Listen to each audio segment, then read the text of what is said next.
And we're back with another one live for another Friday night here in New Zealand at 9:30, or should I say 9:34 p.m. here, New Zealand Standard Time.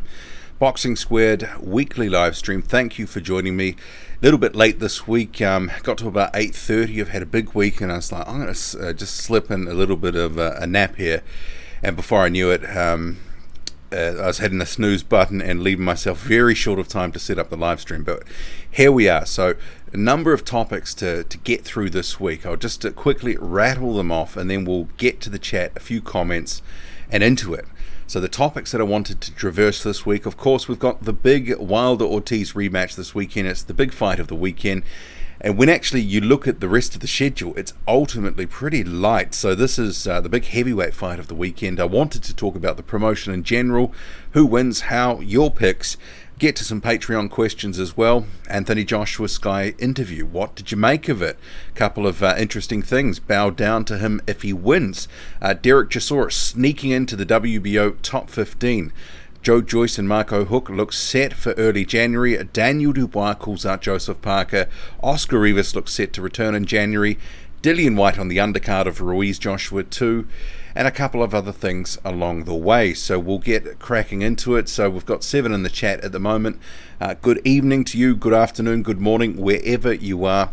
Hello to Angus, JPK World, L-Dog, Michael Johnson, and Boxing Talk and more, and Rory Bailey.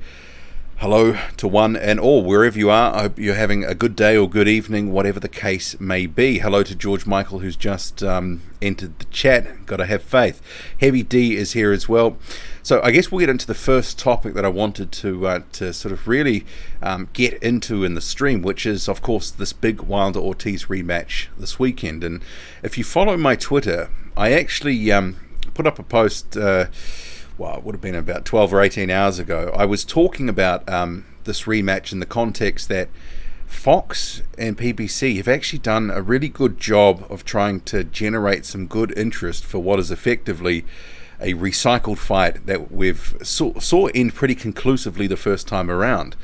I know getting closer to this fight, and like many sort of especially rematches, sometimes I'm not completely jazzed, into them, that sort of thing. But this one, they've done a good job of really pushing Luis Ortiz that he's going to be in this fight with Deontay Wilder. And I think that they've done a good job of sort of getting this out to the people. They've had a really good build-up. They've had a number of good things within the promotion that have helped push this fight.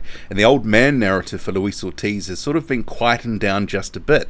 And I think part of that, one, besides the snazzy new haircut, but Ortiz is clearly coming in shape, and he's going to leave it all in the ring. So it's going to be interesting for a number of reasons, this fight. But what have you made of this build-up? And obviously with Fox and some of the fight camp stuff that they've had going out publicly, very well viewed. Over 2 million people, sometimes 2.4 million people watching that per episode in the United States. In the context of TV viewership, that's some pretty solid numbers.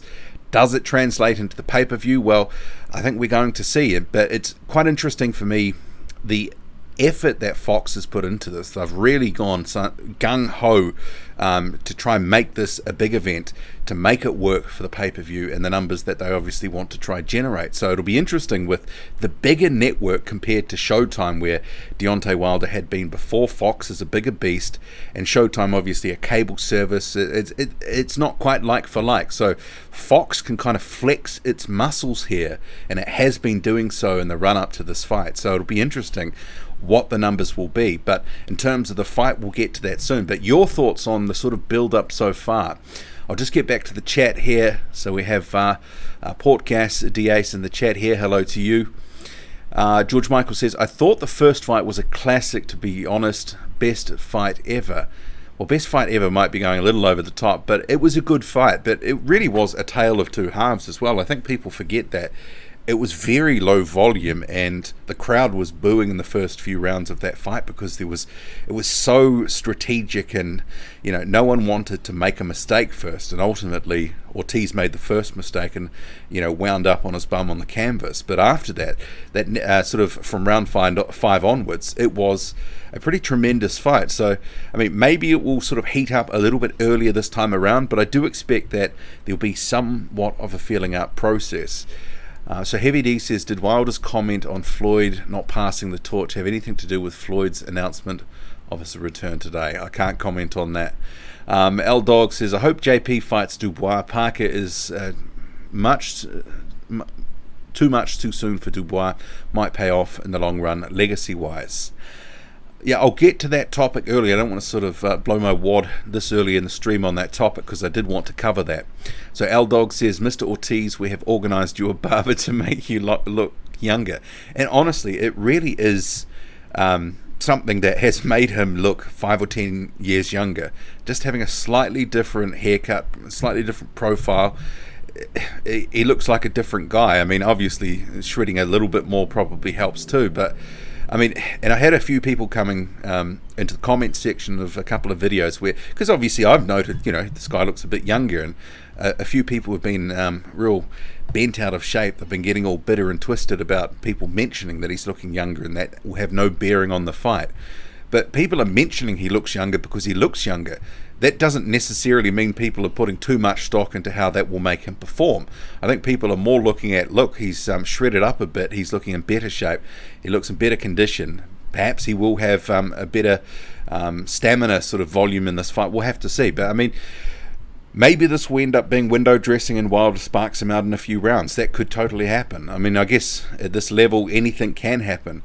We should expect it. I think the first time around, no one expected it to sort of be such a seesaw battle, and clearly Deontay Wilder had never been in that much trouble in his career in a fight.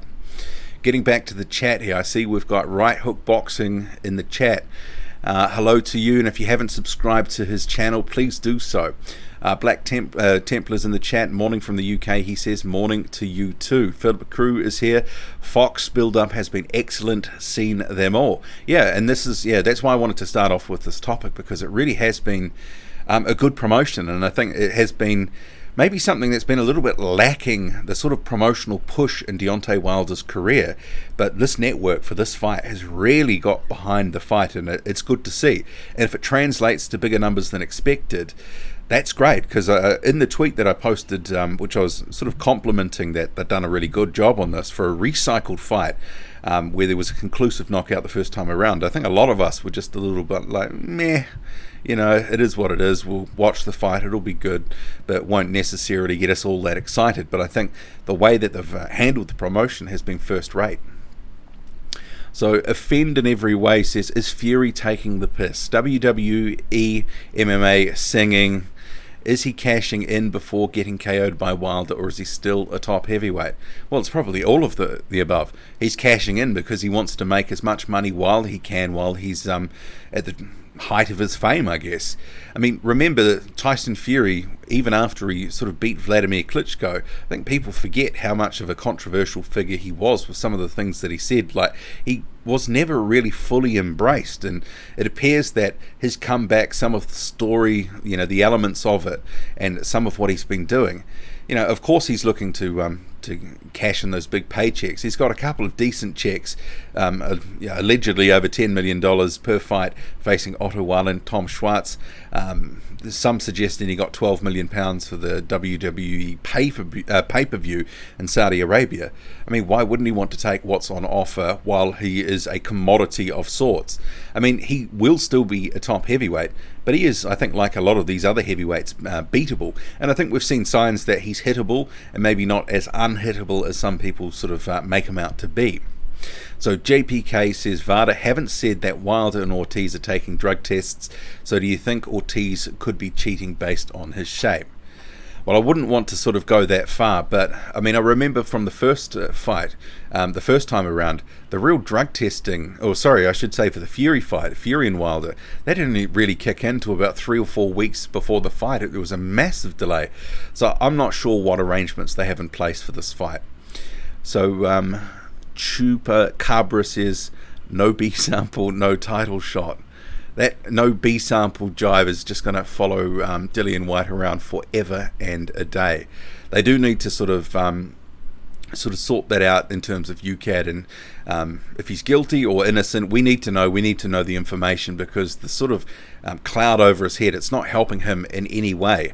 And I know that there's a number of people that want to just believe he's innocent, and a number of other people want to see the facts. A number of other people have just written him off. But if we know either way, then he can go on with his career, and whatever fan support he garners, well, it is what it is.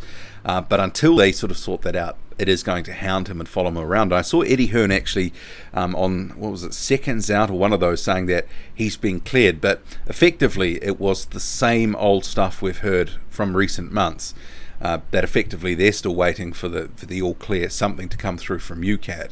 And in the context of some of these other cases, I mean, what was it, Ryan Martin, he'd taken testosterone or whatever it was, that was a year ago, and that looked like a pretty open and shut case, and it took a full year to come to a conclusion. And if that sort of hangs over White for a full year with people with the sort of spectre of performance-enhancing drugs, it doesn't do anything for him, except, tarnish his reputation to some extent. I wonder if they'll ever get to the bottom of who leaked it to Boxing Scene, to Thomas Hauser, because that's quite interesting to me, because clearly it was done to get it out there, and what their motivations were for leaking it, I mean, who knows, but it hasn't helped all involved, and obviously it's sort of shone a light on that whole situation, but I don't want to get bogged down in that, so just keep on here with the chat. So we're back to George Michael says, the action, incredible, twist, turns, excitement, unreal fight, Ortiz boxed a beautiful fight the first time. 18 months on, and 40 years old now, can he repeat the same dose? Can he box well but go one further? Well, I'm interested to see that. Rodney says, White vs Parker 2, just a media ploy. Do you see Daniel Dubois call out of Parker? I did see the Dubois call out. We'll come to that. I mean, the White vs Parker 2, to me, I don't know if it is a media ploy as such, because Dillian Whyte is motivated by money. He's shown us that, given his choices in the past 2 years. He's prioritized pay-per-view money fights over other opportunities for eliminators and such. So if his stock is down in the division right now, makes complete sense to me that he would want to try maximize his paydays for a next possible fight. And I'm not saying December, I'm saying after that. So he might be looking at that going, that could be the biggest money fight out there. Okay, so Troy Graham says, anytime you can tell a man to walk away from $7 million and a unification fight, you can tell him to do anything.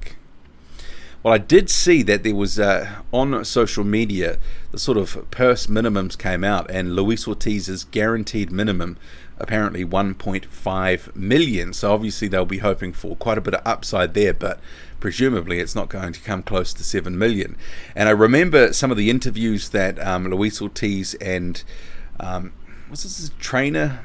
I can't remember, but they were talking of the turning it down. They were trying to sort of walk it back to get that fight, and he was effectively saying, well, if they couldn't get $7 million because they've lost out on $7 million, they may look to pursue legal action against their promoter, Dade Promotions. So maybe that will end up happening anyway, despite of this fight, through potential lost earnings.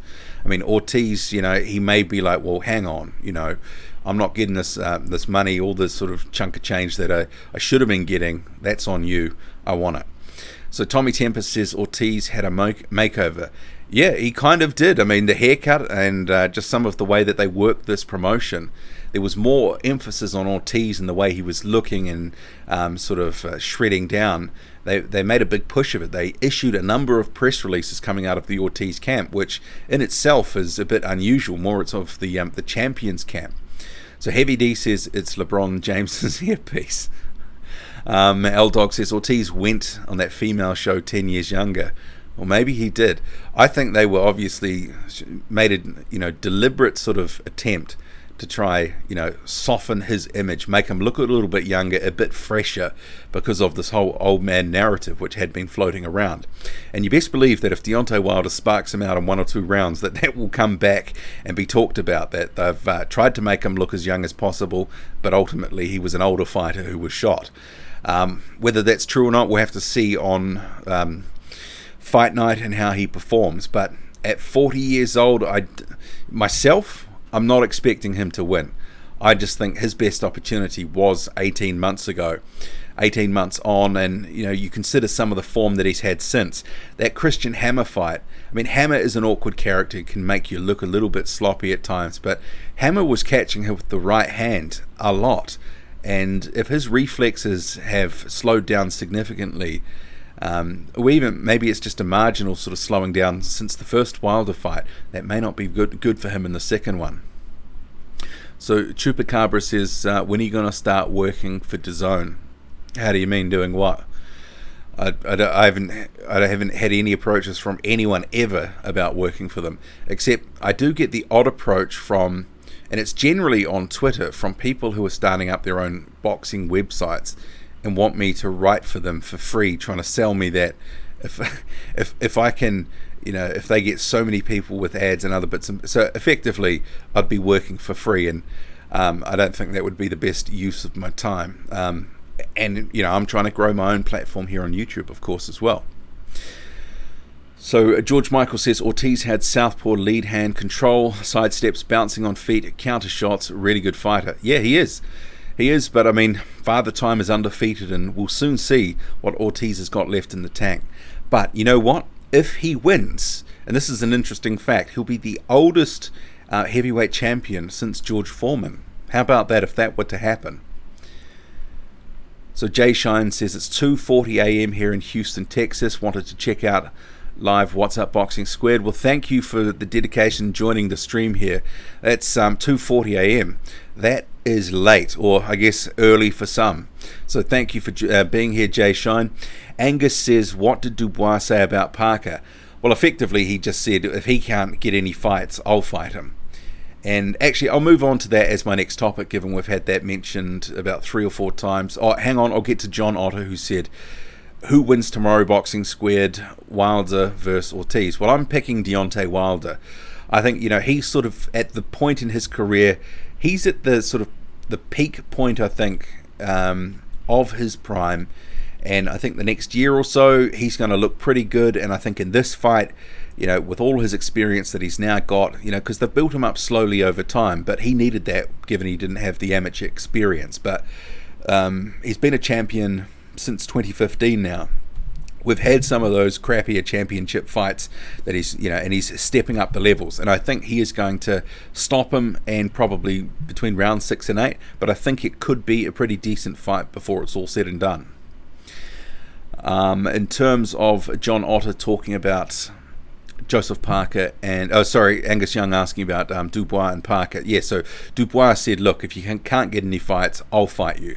And to me, that's really just chasing a few headlines on Daniel Dubois' part, because clearly Joseph Parker is locked into a matchroom deal. Daniel Dubois is in the wrong stable. It's never going to happen. But what I did want to say about this is Frank Warren has always been interested in a Joseph Parker fight for Daniel Dubois. If you recall back in 2017 when Parker had the WBO strap, Frank Warren said Daniel Dubois could beat Joseph Parker then, and he said, we would take that fight now. So it's interesting that they keep repeating Joseph Parker's name. They obviously like that fight, and Dubois, he's a slightly taller man, obviously slightly bigger reach, bigger puncher. Could he deal with some of the movement? I mean, we haven't really seen Daniel Dubois in with someone who can actually give him some movement and make it a little bit difficult for him. I think we all expected Nathan Gorman would try to do that, but ultimately he tried to stand and trade and failed with Dubois miserably. Ultimately, the jab proved a key punch in that fight, and I think that would be a key punch in a fight with the Joseph Parker. I think the early rounds, Joseph Parker would look quite fresh, look quite good, but there's periods in Joseph Parker fights where he goes on to an autopilot energy save mode, and it costs him rounds, especially through the mid rounds, and it's like he's conserving himself, not wanting to sort of blow his wad, and he looks to conserve some energy for the later rounds. And a lot of fighters do that as well, but in Parker's career, arguably it's cost him some fights. L-Dog says, the last time Ortiz looked this young was the arrival of the Spanish in Cuba, 1492. Ruthless. And John says, good morning to you too. Troy Graham says, Wilder Ortiz was pre-written once Ortiz walked away to a fight. How do you grow or get into trouble fighting subpar competition? Yeah, well, despite having fights against the likes of Razvan Kajanu, Christian Hammer, and there's one other that I'm forgetting. He had 3 fights. The Kajanu fight, he took care of him easily enough in 2 rounds. But against Christian Hammer, Travis Coughlin, that's the other one. He did look a little bit average at times, and they've done a good job, as I was saying at the top of the live stream. This promotion has been run quite well by Fox. I've been quite impressed with what they've been able to do and the quality of the promotion. And running in some of these things about Ortiz, and thankfully they haven't sort of, and this sort of seemed to be with Showtime a lot, they'd always go on the sort of the sick daughter theme just ad nauseum. But some of this is, and I'm not saying that's the wrong thing to do, but once you sort of hear that sort of stuff multiple times over multiple fights, it loses some of its impact. But it is pretty much, in my view, the last chance for Ortiz to really get a big title shot. I mean, let's face it, if another 18 months or 2 years, he'll be 42. And at that point, I mean, I don't know how competitive he would be if he lost this fight and kept going. So apparently ticket sales in the MGM are a flop so far, says JJ. I did see, I mean, there's the that ticket guy who often appears on different YouTube channels that have live shows, and he's got his own Twitter page. His name is Jim Boone, and he was talking about some tickets just the other day that had been at $500 originally that was sort of slashed to $100. So it does seem that maybe some of the tickets were, as they sort of say, have flexed, and they're flexed downwards. And maybe the interest in terms of Vegas, in terms of some of the prices that were originally there, it was just a little bit too steep. But I wouldn't be surprised if there's, especially in the last day or two and on fight day, there is a pickup in tickets. It seems to happen with a lot of American fights. Probably won't be a sellout or anything close to it, but regardless of the ticket sales, because that's always not the best factor of how the fight card or the fight's going to be. But I mean, Canelo, he did about 10,000 tickets the other week. That wasn't exactly a great success in terms of the live gate, but it sort of seems to be, I don't know, maybe it's because boxing is a fringe sport, maybe it's there's too many cards at the moment. I don't know, it seems to be a bit of a dip in some of the crowds. I mean, save for the YouTubers who were at the Staples Center the other week. Boxing gates for big fights, not always sellouts in the United States or anything close to it. So Chupacabra says, what the hell is that image? Glass with ice. I think it's called the tip jar. I'm not exactly sure. There's just like 4 or 5 features there that are on the screen, and you can't necessarily at your end see the outline of them. When I first started doing the live stream, someone said that the text was too small, so I had to move everything around. But and I think when someone subscribes as well, something happens over the top of the tip jar too. So Troy Graham says Wilder in 5. Yeah, a lot of people are predicting Deontay Wilder's going to get this done in the first half a dozen rounds of the fight. Yeah, I could see that. I'm picking it to go a little bit later, but nothing would really surprise me here. And Wilder is so unorthodox. And Ortiz, he's a crafty veteran. We'll have to see what happens. George Michael says, grab Sharon out of the office. What a tune. Christmas #1. Okay, is that the Tyson Fury song? I'd need a bit more than that. Troy Graham says Fury is cashing in because he will outbox Wilder again. Well, these guys, they want to make as much money as possible. They're prize fighters after all, limited shelf life. I don't begrudge Fury going off and making a few dollars doing whatever he wants to do. I mean, other people have endorsements and that sort of stuff, and it might be apparel or other things like that, cars, TV ads, whatever. I mean, if they can make it while they can, good luck to them.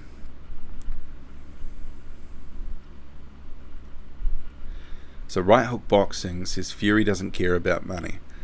They all care about money, no matter what they say. So John Potter says, see Matchroom have hiked their Joshua fight like 25%. How much money does Joshua need? Well, I don't necessarily think it's just him, because remember, it's the promoter and, more importantly, the broadcaster.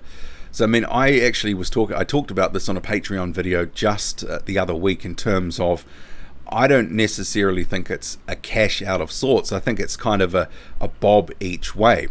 I mean, because if, say for example, Joshua wins, $24.95 might end up being the new price for pay-per-view for an Anthony Joshua fight. I think, and if he loses, well, they've made some money in the meantime and made as much as possible. And the other factor could be that sort of factors into this. It's a smaller venue. There's, 16,000 people or something like that. The gate's going to be smaller. Maybe they're trying to offset the loss of the live gate with a bit more in the pay-per-view revenue. Could be a number of things sort of, coalescing together there. But, I wouldn't necessarily be happy having a 25% increase. But, in the context of other countries around the world, I think the UK does okay with in terms of their prices because, as you'll know, John, in New Zealand, some of the Parker prices were all over the place, and sometimes $40 or $50 for like journeyman level fights that, we were forced to pay to fund, as David Higgins said, to fund Joseph Parker's journey. So Salty Sally is in the chat. She is also from New Zealand. Hello, everybody. She says, Liam Roskell, missed the last few live streams. Good to be back. Good to have you back. JJ says, who's Dillian going to fight? Well, it's not going to be anyone good. And there were a number of people coming to the channel the other day adamant it was going to be Charles Martin. But he looks set to be fighting on a card in later in December in the United States. So if it's at a few weeks' notice, it's probably just going to be more for activity for White. So I'm not holding my breath for anyone good. George Michael says, I see Hunter contacted you. He's my number one heavyweight.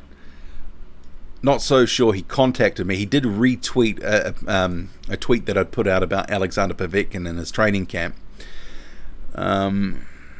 Michael Johnson Boxing Talk and More says, sucks to be White. Well, it's sort of a rock and a hard place for him at the moment. Troy says, Boxing Squared, White passed VADA twice. The only reason UCAD has not released the B sample is because White is clean. That gives UCAD a black eye. Well, from what Eddie Hearn has alluded to in the past, it doesn't sound like the B sample has been opened because it would just confirm what the A sample was, and they've relied on the A sample and other factors in front of the panel that he fronted to be cleared to fight against Rivas. But, it's hard to say really what's gone on. But let's hope there's some resolution to it, and I'm sure Dillian White is hoping the same. So Salty Sally says, sad Kuzman got injured. Well, that was kind of a relatively competitive fight, him and Zhili Zhang. I mean, it sort of was going to confirm if one of these guys was going to dip down a little bit in terms of what level they would be competing at.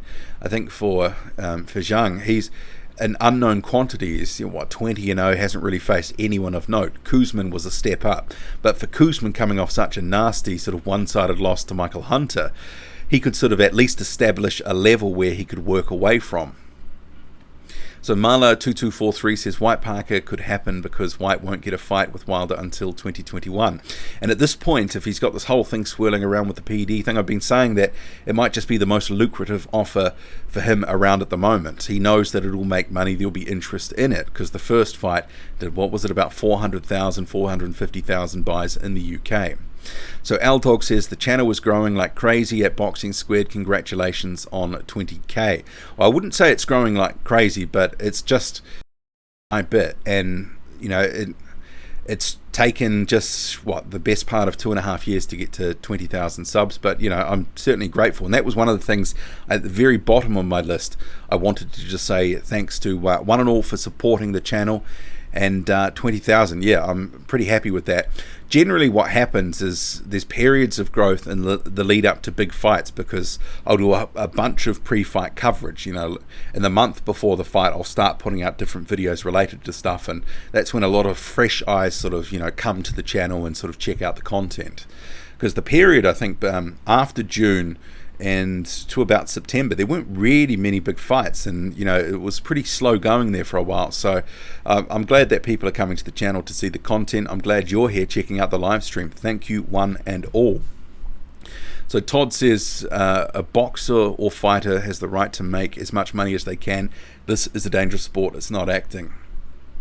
When you think about how many ways that they split their money, all the people that they have to pay to, support their boxing journey, I mean, it's only a very few at the top that are making any real money. So, I mean, anyone who's competing at any level is putting in a lot of work, and sometimes not for very much. So, yeah, full credit to them and respect to them.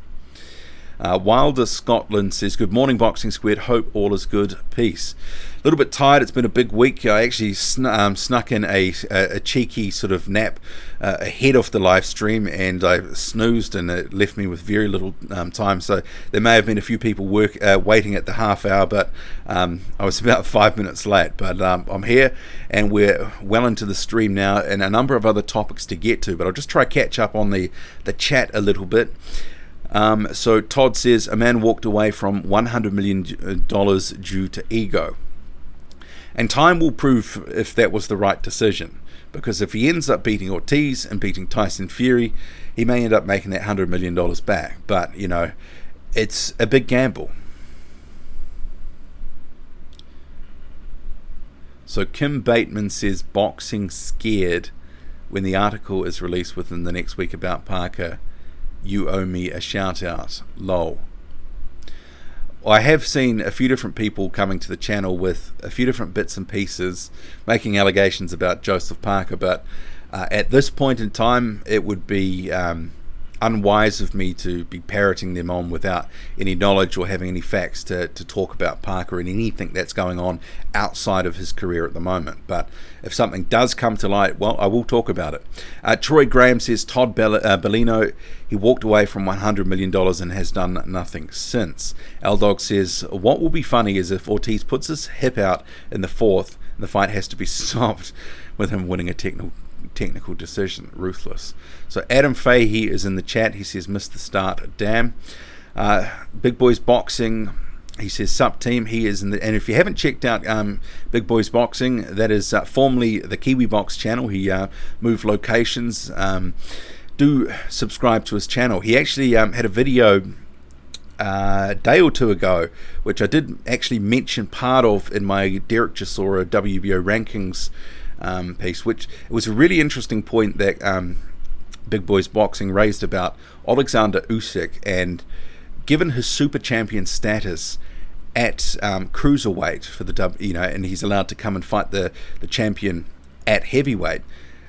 Big Boys Boxing was asking the question, does that mean that, say if he was to fight Chisora, does that mean he automatically loses his mandatory position because he was guaranteed that shot via his cruiserweight super champion status? And that's a really interesting question. I hadn't sort of thought about that in that way. So I'll be interested if we actually hear anything about that in due course. So L-Dog says, no, Ortiz will be the oldest champion of all time. Well, I guess the irony would be that because he is claiming to be 40 years old, obviously there's a lot of speculation he's much older. Would he, if he did beat Deontay Wilder, would he actually come out and say he was, for example, 47 or 48? Because if he did, obviously he'd become the oldest heavyweight champion of all time. But, I mean, I'm not expecting them to sort of reveal that if it ever came to that. Philip Cruz says, my money is on the first 4 rounds. Wilder is going to try and blast him out. Well, I think he will be much more confident the second time against Luis Ortiz. I think there'll be some filling out process, probably get to the action a little bit quicker, and he will be looking to, he'll feel more comfortable having gone those 10 rounds with Ortiz before. And we've seen in rematches like against Stiverne, he just didn't respect Stiverne and was just like, yeah, I'm going to knock you out. But Ortiz is a different kettle of fish. I mean, Stiverne came in grossly out of shape. You know, that shape was round, and Deontay Wilder didn't perceive any risk there. But this time we're seeing Ortiz, he may be in better shape than the first time around. So Todd Bellino says, sometimes older fighters put it all together one last time. I think Ortiz will give it his best performance in years. He has trained good for this fight. Well, maybe there will be a death rattle in Luis Ortiz. Maybe it will be roll back the clock for one night. Who knows? I mean, it's not far away from that. So Freedom Fighting 123 says, what's up Boxing Squared? The most genuine boxing YouTube channel bar none. Thank you for that. Appreciate the feedback. Thank you for coming to the channel. L-Dog says Ortiz is 40 in Cuban years, so realistically 500 years old. 500 plus years old. George Michael says he must be older than Foreman. Ali Mansour confirmed he competed in the 1980 Olympics. Oh, ruthless. Skater says Dubois keeps calling out the Matchroom fighters like he actually thinks he can get a fight with them. Frank's trying to use their denials as publicity. Yeah, and I think there could be something to that. I mean, the way that the sort of promotional sort of setup is at the moment, and contracts and that, I mean, they're just not going to be feeding off their fighters to Frank Warren to help his up-and-coming prospect. It's just not going to happen. They're going to have the likes of the guys that are unattached, like Christian Hammer, for example, or not necessarily unattached, but not with those big silos that are existing at the moment with the big broadcasters. So Big Boys Boxing says, I was picking Wilder in 4, but leaning towards 6 or 7, taking into account Ortiz's great condition. I'm picking between 6 to 8, but a Deontay Wilder win. But whatever way it goes, I'm just hoping it's a good fight. I'm not necessarily emotionally invested into this fight like I know some are in the boxing community. I'm just hoping we see a good scrap, because in the context of this weekend's action, I was looking at the schedule. It's awfully light. So this really is the fight of the weekend, and hopefully it does go more than a few rounds, because that would be good to see. And Freedom Fighter 123 says great odds for Ortiz, though. I wonder what the can anyone tell me what the odds are for an Ortiz KO? I'd imagine that would be paying a bit. I think I'm pretty well behind in the chat here, so just bear with me as I try to catch up, and I'll get to my next topic very shortly. So L-Dog says Joseph Parker will KO Dubois, in my opinion.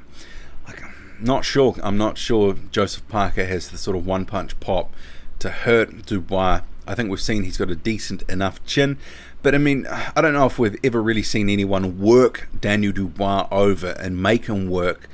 I mean, a lot of people that have got in the ring have gone in there to fall down, fall over, and they haven't really made him work, and Dubois has generally had the upper advantage in terms of, you know, the tools, natural advantages. But if someone can get in there and make him work for all 3 minutes or close to something of every round, it'd be quite interesting. But this is the thing, he's still in this prospect phase.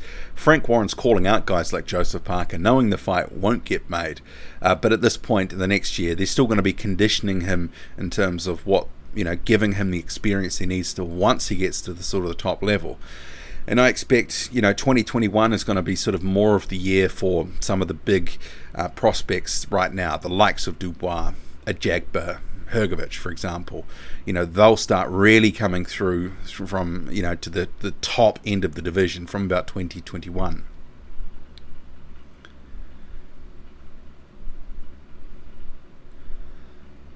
So, new phone who does, he's supposedly fighting on a Matchroom card in January. I might have missed that message there. I know another list from my topic. Actually, we've got Corrupt Cop saying 550 KO for Luis Ortiz. That's good money. I mean, we also have to consider. I know that I've just, you know, earlier in this stream said that Deontay Wilder is currently in his prime, which he is. He's at the peak of his powers right now. But we don't know how his body is holding up to some extent. I mean, he's been carrying a bundle of injuries over the years. He's got a lot of miles on the clock, over 40 fights. I mean, who knows? I mean, if he could, I could see him injuring himself in a fight too.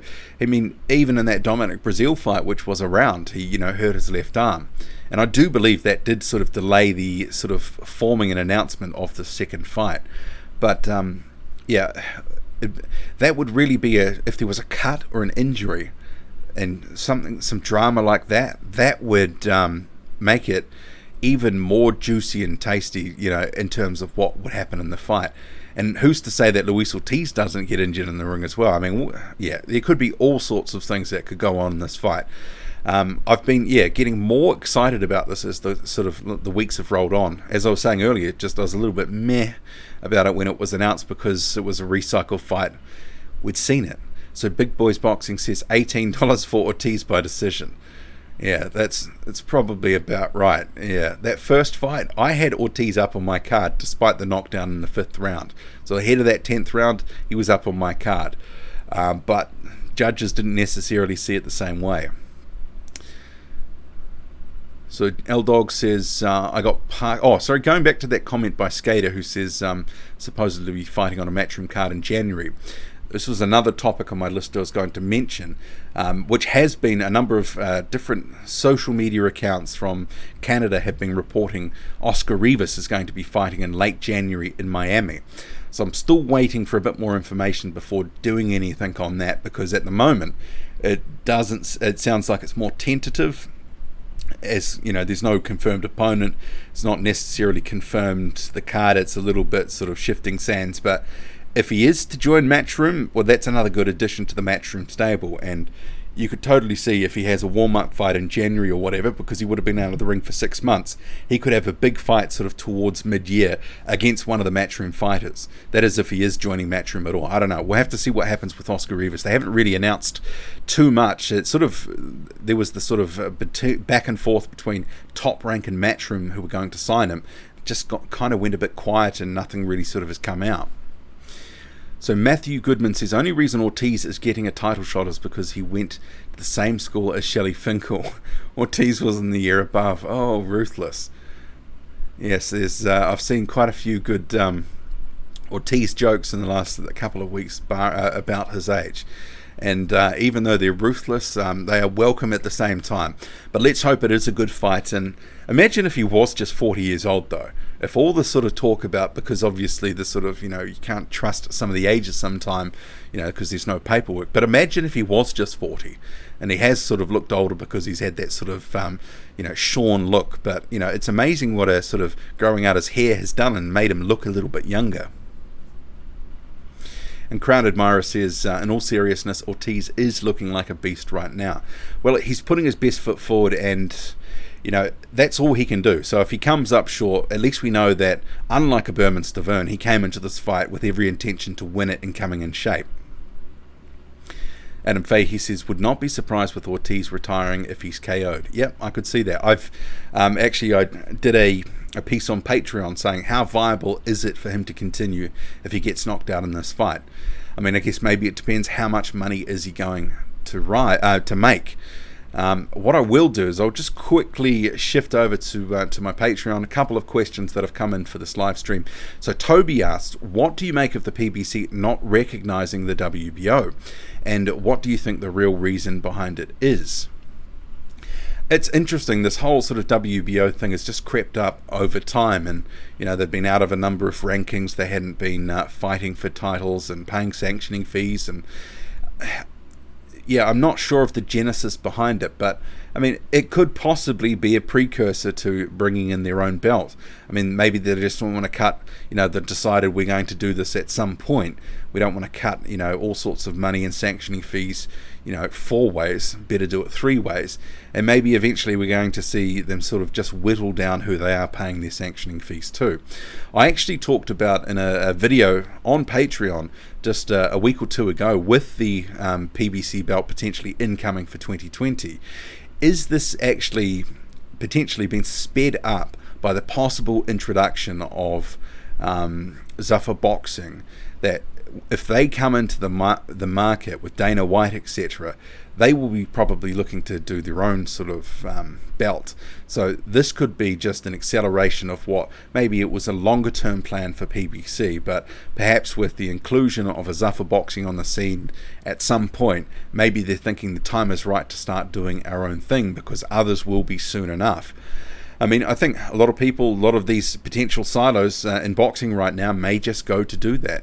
And when you think about it, if it starts being, because PBC's got a couple of 100 fighters on their books, I mean, it might end up being the best thing for some of the fighters that are fighting there in terms of maximizing their paydays. And if the belts, the traditional belts, are meaning less and less in this day and age, and what's the difference between having an in-house belt? I mean, because it's been quite successful in the world of UFC, and UFC is just a promotion. It's not, the whole of mixed martial arts. There's a dozen different sort of promotional outfits operating around the world. So perhaps, it could work.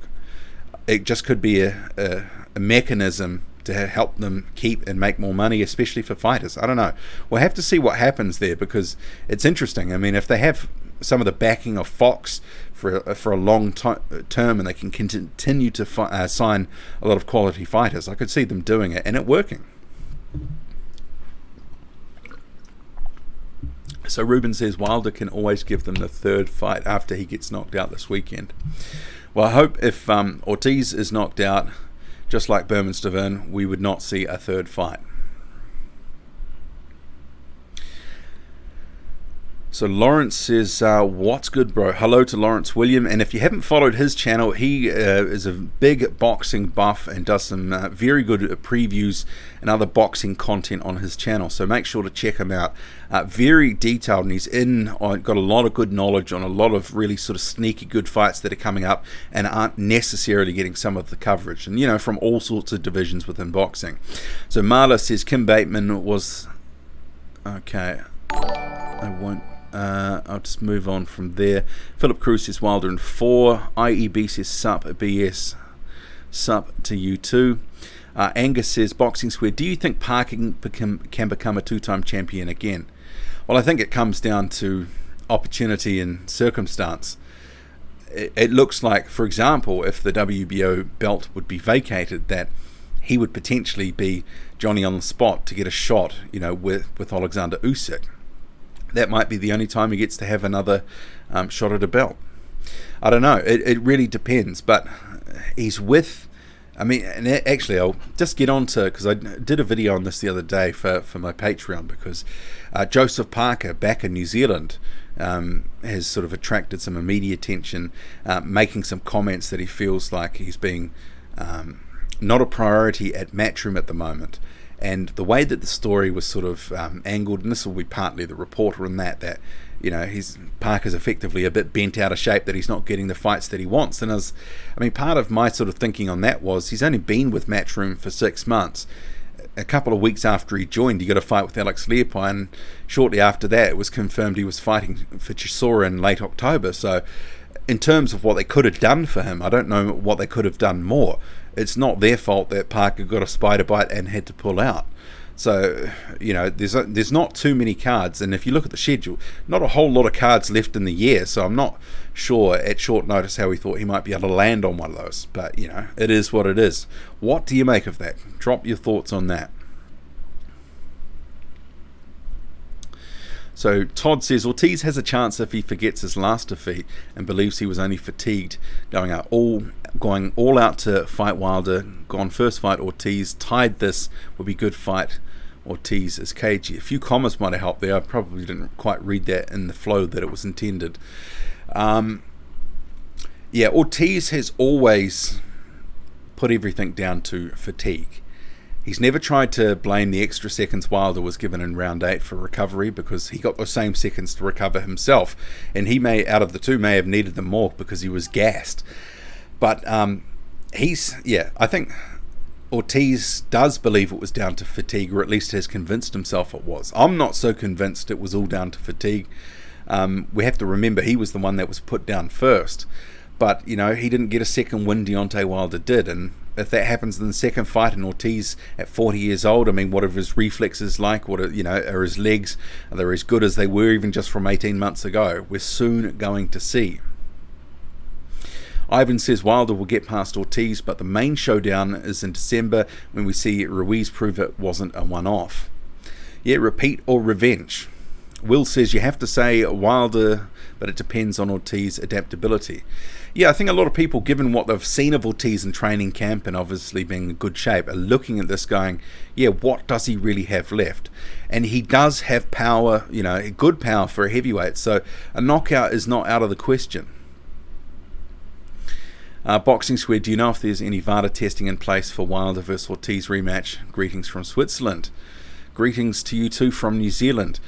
There will be some VADA testing in place, but in terms of how rigorous it is or how much of it, it hasn't really sort of been out there in public what sort of testing is in place. I'm sure there will be, at least on the night of the fight, there'll be something, but you would presume that given Deontay Wilder's career and, you know, a lot of opponents having failed tests, that he would have insisted on rigorous testing, but that doesn't always mean the case. There was a shortened period of testing ahead of the Fury fight.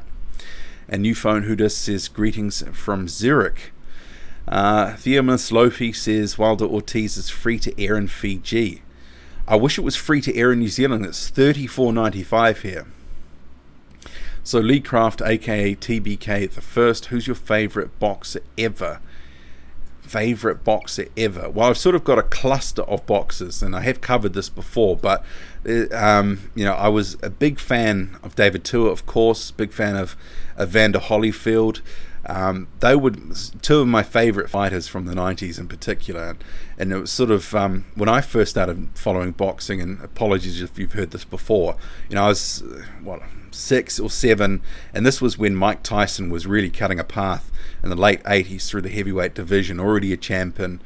It was even in New Zealand at that time, and I think wherever you are in the world, you'll probably remember how limited to some extent technology was, but there's just some sportsmen that just seem to transcend time and space, and they just seem to generate a massive buzz. And he was one of the, whenever there was a Tyson fight coming up, it was, people were excited about it. And I mean, maybe that was the sort of last, the late 80s and sort of into the 90s, the last time where boxing was maybe a mainstream sport. It has fractured and definitely is more niche in a lot of parts in the world compared to yesteryear. So Black Templar says, agreed on your video yesterday. I would be happy with Chisora at least at number 10. Yeah, that was another topic which I'll just quickly touch on. So the WBO rankings out. Derek Chisora, who won the Intercontinental title, a major WBO strap, that was against David Price, only comes in at 14. I was expecting that he would land somewhere inside the top 10, and if a vacant belt became available, the WBO is not going to order Usyk against Derek Chisora at 14. It just seems too far away, and even if he had another fight and won, he's probably not breaking his way into the top 5 anytime soon, unless it was against someone in the top 5. We'll have to see what happens. But Will says, Adam Fahey, while ever Ortiz is in need of money, he will continue to box. Sounds like a lot of boxers. A lot of them go on far too long, and they put up a brave face in public, but then you sort of there becomes that fight where they might sort of old man their way through a couple, but there becomes that fight where they really take some punishment and you cringe. So L-Dog says, Hearn just doesn't care about Hrgovic, which is sad. I don't think that's the case. I mean, I think they're probably planning for a big year for him next year, but things haven't worked out this year. But, I mean, he will have a deal that is only so long. So if they're not happy with the treatment they're getting, by a certain point, they can always move on to, ESPN and Top Rank or even the PBC. And with a guy like Hrgovic, Hearn will know his potential value once he's matured as a fighter, just with a bit more seasoning. And I'm not saying he's not ready now, but, a guy with less than 10 fights, they're not going to toss him into a world title fight at heavyweight. But he does need, there needs to be a couple more steps, a couple better levels in 2020 than there was in 2019. There's a few fighters that are really disappointed with their activity levels this year. Ajit Kabayel is another. He was on the brink of really starting to do something. He's just lost all momentum.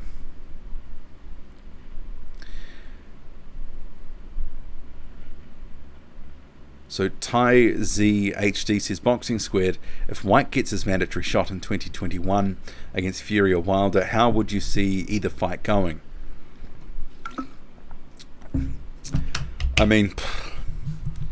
It may not even be Wilder or Fury, and who's to say that he doesn't lose in the meantime? That's Dillian White, and that title shot goes away. That's just so far out at the moment, February 2021. 3 months feels like a lifetime in the heavyweight division, and things can change so rapidly. Yeah, I'd be very reticent to sort of cast and sort of preview on something so far out, just because it may not ever happen. So Heavy D says, big job interview in an hour. This live stream is helping to calm the nerves. Well, good luck with that, and just take it easy in the interview, be confident, and nail it. I'm sure you will. Marla2243 says, Adam, I remember that, okay, this is the case they're talking about Parker.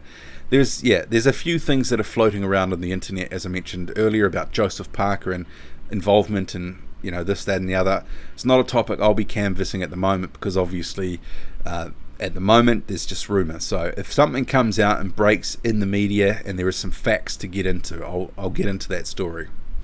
So Tin says, if Dubois wins his next fight, who would you like to see him win?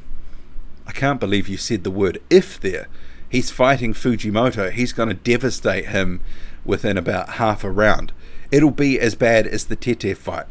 I mean, Fujimoto is going to be running for his life from the opening bell.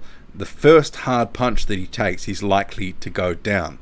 He'll soften him up with something like a body shot and then just wreck him with a right hand.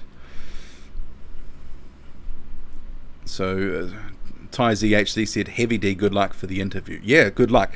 Do take it easy and don't fret about it. Don't overthink it. So Jack says, hi Squared, what's my day job? I'm a little reticent to reveal too much about it because, I mean, you call me Boxing Squared, but people don't even know my name here. And when you think about that, and you might have been following the channel for a couple of years, it's a little bit strange, isn't it? You know what I mean? I had a couple of people coming to the channel a while ago saying they've been listening for 2 years and they were so perturbed that they'd even know my name and who I was. But but what I would say in terms of the type of work that I do, it is sort of writing, policy writing, communications, sort of related field. So DJ Cranium says, if Ruiz beats Joshua again, all the money will drop and Wilder's big payday is gone. Well, things can change that fast in the heavyweight division. So Marla says, also Will says, Ruiz vs Wilder would be a pretty big fight if Ruiz wins. See, this is the thing. I mean, I think there's a lot of people saying that automatically they're going to make some sort of unification and it's going to be for undisputed. I mean, the IBF has already said Pulev needs to have a shot by, May. There's the Fury fight for Wilder, which is apparently signed. When are they actually doing this fight? And Jason says, not a patent lawyer. No, I am not a patent lawyer. L-Dog says, Adam Fahey, Las Vegas is in Nevada, which is separate state to California. Okay, I'm not sure what I missed there, but Skater says, thoughts on Mayweather coming back to boost Dana White's boxing promotion? Yeah, I mean, I'm not really interested. I mean, I kind of felt robbed by that whole Mayweather-McGregor, the Pacquiao fight as well. He carried Mayweather for a few rounds, made him look halfway decent. The Pacquiao fight, $100 farce. I mean, I don't know if how excited is everyone about Mayweather coming back? Over 40, and I know some people are just avid Mayweather fans, but in his prime, fantastic, but he's not in his prime, and are people really as jazzed about him anymore? I'm not. Boxing Squid, how would you see a rematch between AJ and White playing out? Probably the same. Daz BFC1, I found this channel around all the AJ Wilder stuff. This channel was not a fanboy like many. Yeah, you wouldn't know it though by some of the some of the fanboys that come to the channel. Some people just don't like to hear just an honest opinion about something. I don't necessarily have a preference over any of the top guys. I mean, I've made no secret because my favorite heavyweight at the moment, and has been for a number of years, is Joseph Parker, but I'm pretty quick to try really cast a critical eye over his sort of career, and I won't pull any punches there. But in terms of sorry, I'm just lost my place here. Yes, you can't win on YouTube either, because some people expect they're a fan of a fighter, they just want you to big them up. But I've never necessarily been just about doing that. I want to say it how it is and my feeling on it, and what that means, and the fallout from whatever situation and how it might play out, and give some analysis. But yeah, the whole fanboy mentality, which is on YouTube and big on YouTube, it does my head in sometimes. And people, you wouldn't believe some of the comments that I get that are in the withheld section, and it's that's, and especially the abusive ones, and all of a sudden it's just hide user from channel, see you later. I'm aware that I'm well behind on the comment section at the moment, so I'll endeavour to catch up. We've slowly been working through the comments. We've talked about the Wilder Ortiz rematch, who wins and how. We'll come back to that a little bit later on. We've talked about Chisora, Joe Joyce and Marco Hook. Their fight for the EBU title, that is going to be in January. So the EBU website, and if you follow my Twitter, boxing _squared, I did put up a clip or a photo from their website. So it's going to be January the 11th in Hanover. So that purse bid was won by Team Huck. So it was meant to be before Christmas, but for whatever reason, it's dragged out till after the New Year. And there had been a bit of scuttlebutt online about maybe there was a bit of a struggle to get the money together for that. But that's going to be a good start to the year in terms of a good fight, because for Joyce, he needs that. I think that's another good step. You know, guys like Jennings and Huck, not necessarily the best, not necessarily in their prime either, but still very solid fighters. That's a good resume builder for him. And it sort of cracks me up when people do sort of criticize Joe Joyce's resume and say, who's he fighting? But fighting guys like Marco Hook and Bryant Jennings with only about 10 fights on his resume, that's decent. So L-Dog says, oh no, I've already been through that one. Yeah, I've got to find my place back in the chat. I went back far too far. Still can't believe $18 for Ortiz by decision. I mean, that's worth just putting a couple of bucks on just to sort of hedge your bet there. So Theominus Lofi says, I've seen Ruiz AJ already, not interested in the rematch. Really? I mean, I think there's so many storylines about that rematch. And if Ruiz does beat Joshua again and emphatically, and proves it wasn't just a one-off, you know, he's going to become a massive star in the division. He's already a star, but, you know, then you'll see, you know, all of a sudden more fanboys coming out of the woodwork, you know, saying he's the best thing since sliced bread. It's amazed me, actually, ahead of that fight with Anthony Joshua, whenever I'd covered Andy Ruiz or discussed him on the channel, not many people, you know, those sorts of videos didn't get many views, didn't seem to be a lot of support for Ruiz, but a lot of apparent, you know, in the closet Ruiz fans that came out of nowhere after the win. So Tin says Bacoli versus Rivas. Well, if that happened, and that was at the end of January, if that does end up happening in Miami, that's a pretty good fight for both guys. Both guys would fancy their chances, and for Bacoli, if he's looking to really break out of that prospect phase, make a statement, because if he could knock out someone like Oscar Rivas, massive statement to the division. He's still being a little bit you know, overlooked, I think, because of that fight with Michael Hunter, but I think he's come on leaps and bounds since then. So Hawker Mustang says, what's up, Boxing Squared? What's up to you too? Hope you're doing well. 64 in the chat. Please smash that like button wherever you are in the world, morning, noon or night. Thank you for joining the Boxing Squared weekly live stream. So L-Dog says, Ortiz stole Muhammad Ali's bicycle. Without him, GOAT would never have laced up. Ruthless, ruthless. And Adam Fahey says, smash that like button. Yes, please. So Big Boys Boxing says the WBC want to replace the WBO with the PBC. And I know I must be about 15 minutes behind the chat because I was talking about all these things that long ago. So I'll try to keep up with this. So Feroz Khan, thank you for the super chat. He says, AJ said he will not entertain Wilder fight. Duck. Well, I'm not sure. Can he actually entertain it? Because it wouldn't be the next fight, because Wilder, if he beats Ortiz, would be fighting Fury. I mean, I think at this point, I don't know if any of these massive fights between the top three or four guys are going to come off, and it would have been great if we had a merry-go-round of some of these big guys that actually got in the ring together. But yeah, promotional sort of, you know, leanings and politics and all sorts of stuff, A-siding, it really has denied the fans.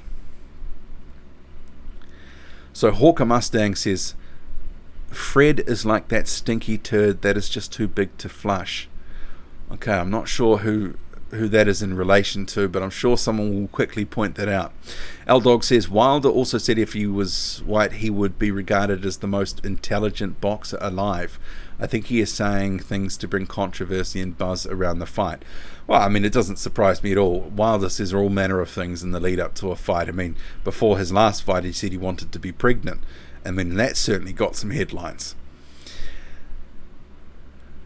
Agus says, thoughts on Dubois calling out Joseph Parker? Well, I did talk about this a little earlier, so I'll just quickly recap on that. This is something that they've been talking about since 2017. Frank Warren's always been confident that Dubois could beat Parker, but at the moment, Parker's locked into a 3-fight deal at Matchroom. He's had 1 fight. Dubois is in the wrong promotional stable. It's just not going to happen. I mean, I'd like to sort of talk about that fight, but the reality of it is it won't happen. Not now. Maybe in a few years, but at that point, I think Dubois is probably the heavy favourite if it's in 2 or 3 years' time. George Michael says, Wilder is a true professional. He never talks much, just does it in the ring. He's a softly spoken preacher. Best comment of the night. L-Dog says... Adam says... Okay, I'm not sure what some of these things are in context to. So L-Dog, who is a massive Filip Hrgovic fan, I'll just let everyone know that if anyone is being ignored at Matchroom, it is Hrgovic. Well, there's a few people who've been on the shelf at Matchroom, but hopefully 2020 and the cards that they're starting to get up, and I think with DAZN sort of maturing, and maybe there's going to be some a bit more flow with cards in 2020 about placement and booking people in months in advance. Hopefully we see some of these guys in the ring more often, but also fighting off against each other. They need to have some of these guys in Matchroom because their heavyweight stable is about 15 fighters. Why can't they have a bit of a tournament, or at least have some of these guys fighting each other? I don't want to see these gross mismatches. So Marla2243 says Parker was annoyed because he was asked to be on the December 7 card, but they told him the fight card was full and was planned well in advance, which will look like BS if White gets on the card. Yeah, I mean, they've been talking about Dillian. I don't necessarily think it's going to be BS because they've been talking about, Eddie Hearn has for some considerable time, that they were looking to get Dillian White out at the end of the year, either on the Joshua card or on the another card that would be in December, which would be the Jacobs card. So I think they've been holding a spot, but the thing is, if Parker had his fight, we wouldn't have seen him to next year. So it's his bad luck that he had a spider bite, but I don't think they can blame Matchroom.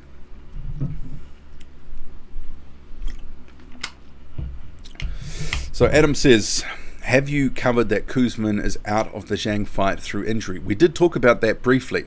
That is a shame because that was a good fight to find out who was, what level they were at. Zhang, we haven't seen too much of him, padded record. Kuzman has looked terrible in some recent fights, but would have been a good opportunity for Kuzman especially to, arrest his fall within the division. Looked like he was going to go some places and he's really looked dreadful in his past couple of fights.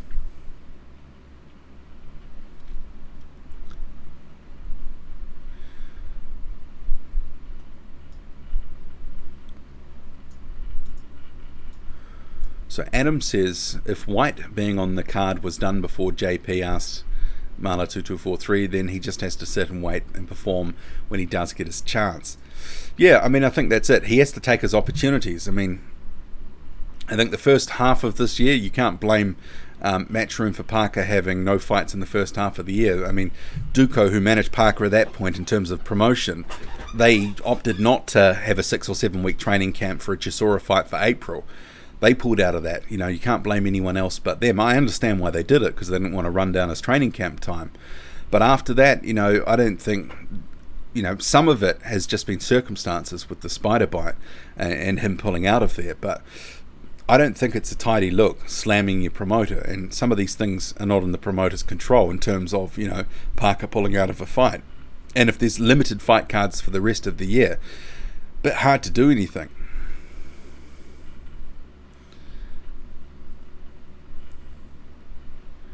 So Corrupt Cop says Joseph isn't the smartest guy around, saying we. Yeah, I know that gets up people's noses when, it's we're a young team, we're a young this, we that, we this. It's, I know I cringe at that too. Hawker Mustang, I heard that early on they were charging $1,500 per ticket for this fight. Who would pay that? Now they have slashed their prices because ticket sales are bad. So that's Wilder Ortiz, I take it. That just seems to be a reality. And if you're an American fight fan and you can get bargains on the day of the fight, why wouldn't you actually just wait to the last minute? Aldog says Hrgovic is the future king. Matchroom must treat him with respect or he'll do a Klitschko and bugger off to Germany. I think Matchroom know what they've got in Hrgovic, and they do need to have a better 2020 because he won't stick around otherwise. George says, from what I see, Tom Little has said White has improved leaps and bounds since the Parker fight. Also juiced, very strong guy. Who, White? Okay. Freedom Fighter 123. Wilder only has the right cross. Surely Ortiz must go at Wilder from the beginning and keep it at inside and mid-range at worst fight. I mean, there's an argument for that maybe he should go out fast. I think we did see, but admittedly Ortiz was tired at the point. Deontay Wilder landed a hellish uppercut on Luis Ortiz, which ultimately just, folded him in that 10th round.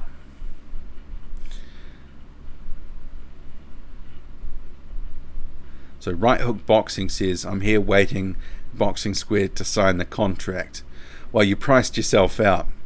Liberalism is a cult says it's too early for Dubois to take on Parker. Or is it too early? I don't think so. If they were in the right stable and there was a will to make that fight, and if Frank Warren thought it could propel Daniel Dubois and he was completely ready and it wasn't just smoke, he would totally pull the trigger. And they've been talking about that for some time, that they want to, even in 2017 when Parker was champion, they said, we will fight you. Some of that might have just been sort of talking it up. So Sam Greer says, are you sure it's not free in New Zealand? Wilder's fights usually pop up on Sky Free to Air. The last fight did. This is definitely $34.95 in New Zealand. So Scott says, Right Hook Boxing Squared is ducking. No, Right Hook Boxing is ducking because he priced himself out. He was doing those A-side tactics when he's the D-side.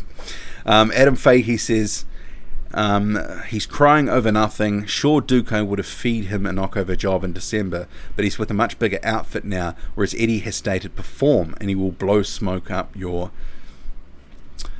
George Michael says, I was high on Hrgovic, then I saw Makhmudov and became less excited. He's good, but a bit slow. Not as angry as Arslan, better than Joyce, but barely better than Dubois. Unproven heavyweight, nice costume. I'm excited about the heavyweight prospects we have, floating around right now. There's a number of guys like Arslanbek Makhmudov. That guy has got a chin and a half, and his right uppercut, devastating. But I'm a little concerned about, is he a bit limited with his variation of punches? Is someone who can move, keep him turning and not let him set his feet? Are they just going to sort of outbox him to a decision? Like someone like a Michael Hunter could give someone like an Arslanbek Makhmudov a lot of trouble. So Lubak says David Tua had the best chin in the history of boxing. It was certainly up there. So Right Hook Boxing says, I'll travel to New Zealand to have it there. He needs to put me up for a few nights and take me sightseeing. Right Hook Boxing, if we ever had a fight, be easy work. Easy work. George Michael, I disagree. Makhmudov will lift him up and throw him out of the arena.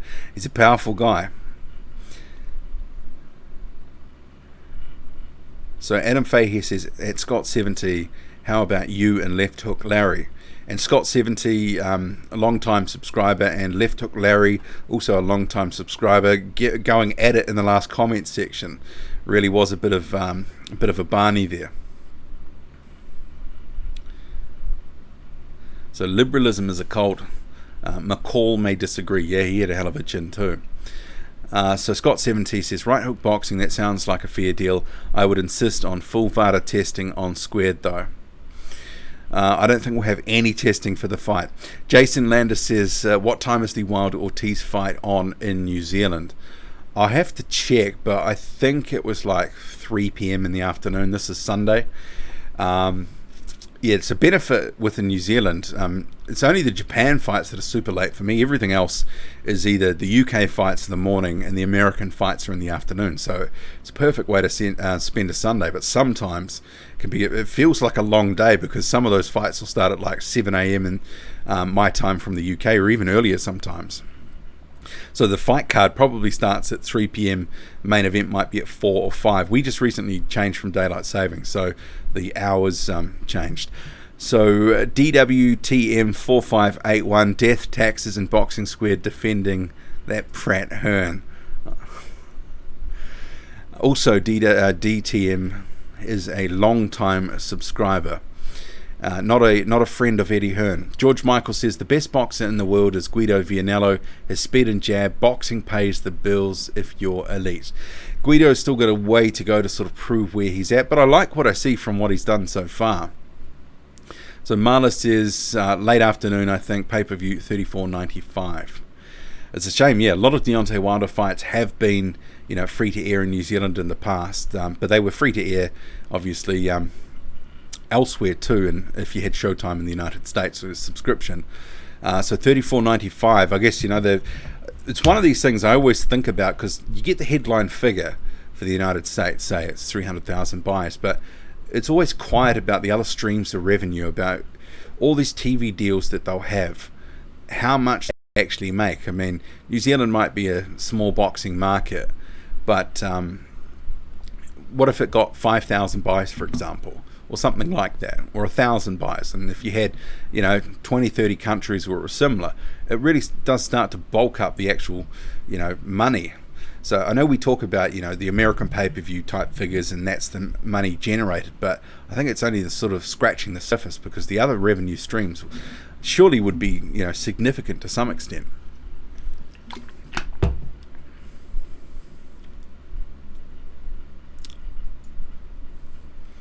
So Adam Fahey, and this is on the Fujimoto fight, I'm going to clear the TAB account on Daniel Dubois inside round 1. I'd be shocked if it went, 2 rounds. Fujimoto is clearly coming for the payday and is going to get out of the sport. He had an interview with Sky Sports some time ago where he basically said he wanted to fight for the world title and retire. Didn't talk about winning the world title, just said fight for it.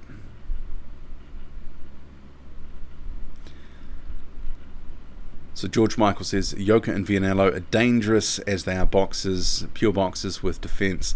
Their main rivals to Arslan Beck for world domination. Yeah, Yoka, because he's been fighting in France, certainly hasn't been garnering some of the attention that he probably could be and should be. Okay, I'm just lost my place in the chat here. I'm just scrolling back to where I was. I'm so far behind, so apologies for that. I might as well get to my next topic, actually, which I think there was another question that I had. So L-Dog from Patreon says, Daniel Dubois appears to have called out Joseph Parker. Let's say Usyk versus Chisora is made for the vacant world WBO title, and Daniel Dubois versus Joseph Parker is made for a mandatory position early next year. Who do you see winning and why? And why I wouldn't sort of go on those two and actually sort of pick those. Chisora and Usyk won't be made for a mandatory. He's number 14 in the WBO. He's not fighting for a vacant title. The only way Chisora is going to fight Usyk is if Usyk has a fight voluntarily against Chisora because he's waiting for a title. And in that circumstance, it might be because, say, Anthony Joshua had beaten Ruiz and they'd made some sort of deal to have the IBF and then the WBO, and they'd paid Usyk step-aside money. I don't know, something like that. But Chisora versus Usyk won't happen for a vacant title. He's just too far down the rankings, too much work to do to get into the top five. It would take another fight or two to really get into that position. Maybe that's deliberate by the WBO. I was surprised they had him that low, number 14, especially with the Intercontinental title. And Dubois and Parker, wrong promotional stables, it won't happen. But Daniel Dubois at number 6, he's working his way into position. He's now ranked across the sanctioning bodies. He's starting to make his move, and at some point, probably 2021, is when he's going to get, a big title eliminator or even a title shot.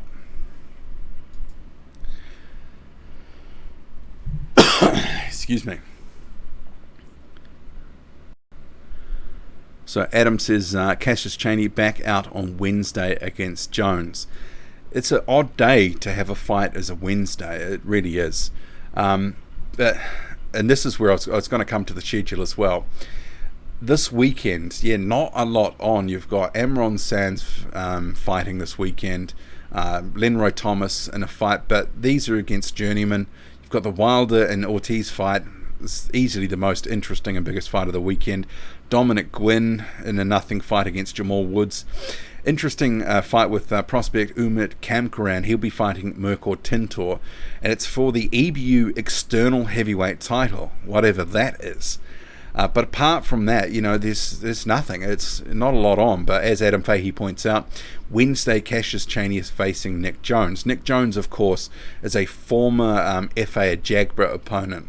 Ajagba dropped him pretty heavily. But I sort of look at this and go, well, because this is for the vacant WBC United States silver heavyweight title, the US NBC. So, I mean, it's not the full silver title, it's some sort of, low-grade version of it.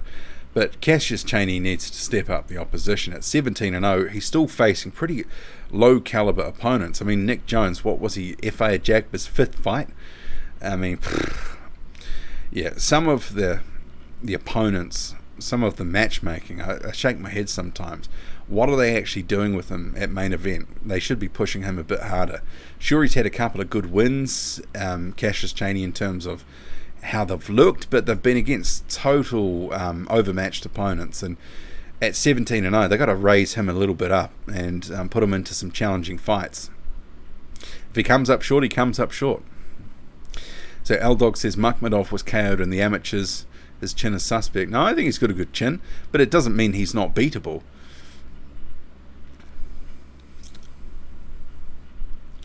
So Wilder's equaliser, says Joseph Parker versus Usyk for the vacant WBO. Could be, I mean, depends if the belt gets dropped, because there could be a deal to keep it in play for the winner. I don't know. I mean, if Ruiz wins it, they probably drop that, go the IBF route.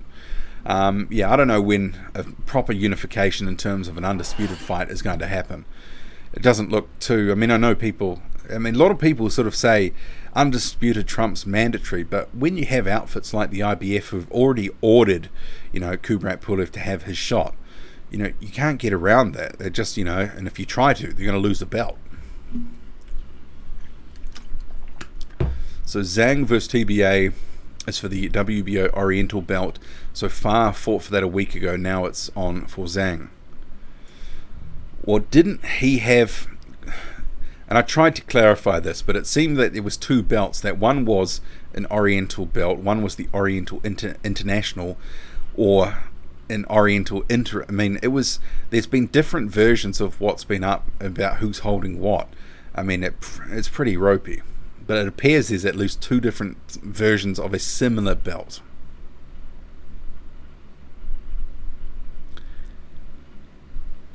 So Angus says, could Canelo beat Mayweather in a rematch? I could. I mean, Canelo's fighting at 175 now. I mean, what's Floyd? He's probably about 150 pounds soaking wet. Jack Masters says, is Mayweather broke? It's a good question. He's got to be coming back for some money. And if he is coming back and it's legit, it's totally for big paydays. Adam Fahey says, December 7th shaping to be a great day for heavyweight boxing.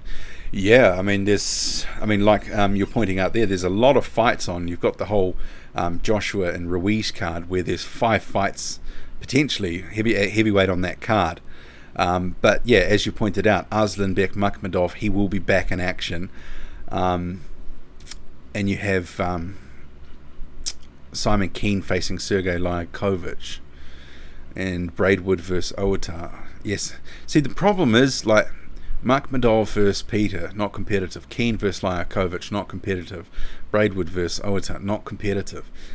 Some decent fighters facing guys that are clearly they're well past their prime, just collecting paychecks. And it sort of sums up 2019 to a T in the heavyweight division. It's just really been a lot of dross the whole time. So George Michael says... Slippery folk like Hunter or Usyk will ruin Hrgovic. Makhmudov will just pick him up and throw him out of the ring. Ruthless. Jason Lander says, have you been watching the impeachment boxing match? Was it rigged? Impeachment boxing match. Not sure what that is. Scott70 says that George Michael wasn't a fan of your music. Going to have asked you to keep your comments under 100 per chat. Okay, you've been warned, apparently. Adam Fahey says, got $50 on Wilder round 4 KO, TKO at $8.50. Wow. Those are some pretty good odds. So Daz BFC1 says, Ruiz AJ2, who wins. A lot of the experts say AJ needs to box, but AJ hasn't really outboxed anyone. It's not his game. Well, it can be to an extent. We've seen large periods of fights where he's been forced to box, and he certainly, for the Joseph Parker fight, I mean, let's put aside some of the Giuseppe Quartarone refereeing for a second. I mean, a lot is made of that, but Parker's not a massive inside fighter, but a lot of that fight, when, you know, was fought at mid-range to distance, and Joshua was, you know, implemented a game plan, you know, where it was a very circumspect and cautious and disciplined performance against Joseph Parker. So, you know, probably going to be some of that sort of style. He needs to keep it long against Andy Ruiz. I mean, but part of the, and I mentioned this in my 10 things to watch for, even before Joshua dropped Ruiz and he got dropped himself, it was just, he was allowing Andy Ruiz just to walk right in. There was no sticking him with the jab. There was no making him pay or walk onto anything. It was literally Ruiz Jr. sort of, you know, earmuffs on, just walking in, pressure, and he was allowed to get there, and then basically throwing his shots. He didn't have a lot of success, but yeah, I was concerned at sort of seeing that. And when I was watching it back, you know, ahead of making a preview video and that sort of thing, I was thought, man, that's got to change. Corrupt Cop says, since you're a Kiwi, mate, who's your top 10 Polynesian fighters ever? I think I would need some time to think about that, but your list is pretty good. Yeah, there's a lot there that you know, I grew up watching and, you know, saw. I mean, if I was actually in American Samoa, and this was after the 2009 tsunami, I used to be a reporter, and I'd been flown over. I worked for Radio New Zealand. I'd been flown over there to cover the sort of aftermath and disaster reporting and all that sort of stuff. And the night I got there was the Tua and Cameron fight, and it was quite unbelievable, because that fight obviously was in New Zealand, and it was a big deal in New Zealand, and still the record, I think it was 85,000 pay-per-view buys in New Zealand.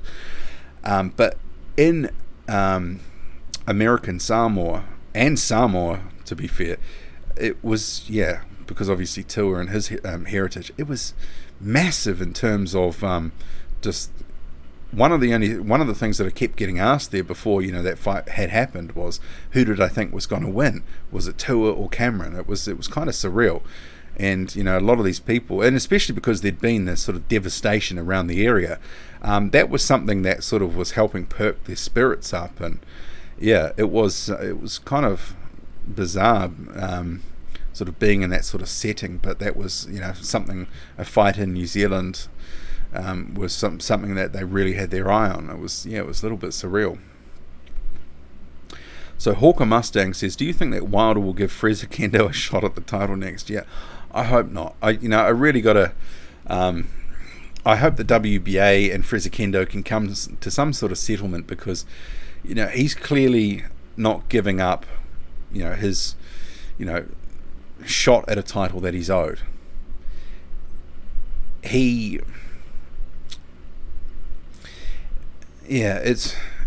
taken them to court again, because obviously, I mean, they've dropped him down the rankings, and there's a whole bunch of things that had happened with that whole circumstance and why fights hadn't been made. But I'm not sure he's interested in fighting anymore.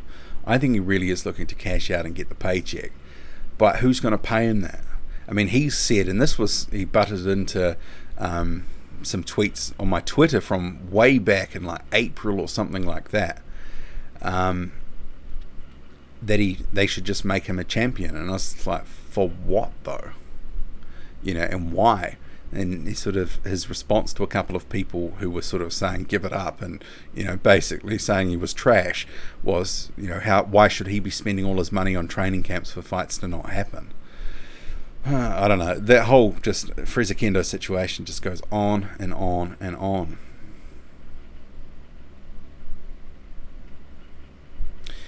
So Adam says Diamante will call out Molina's name and he will be down for a 10 count. Yeah, Hrgovic is going to wreck Eric Molina.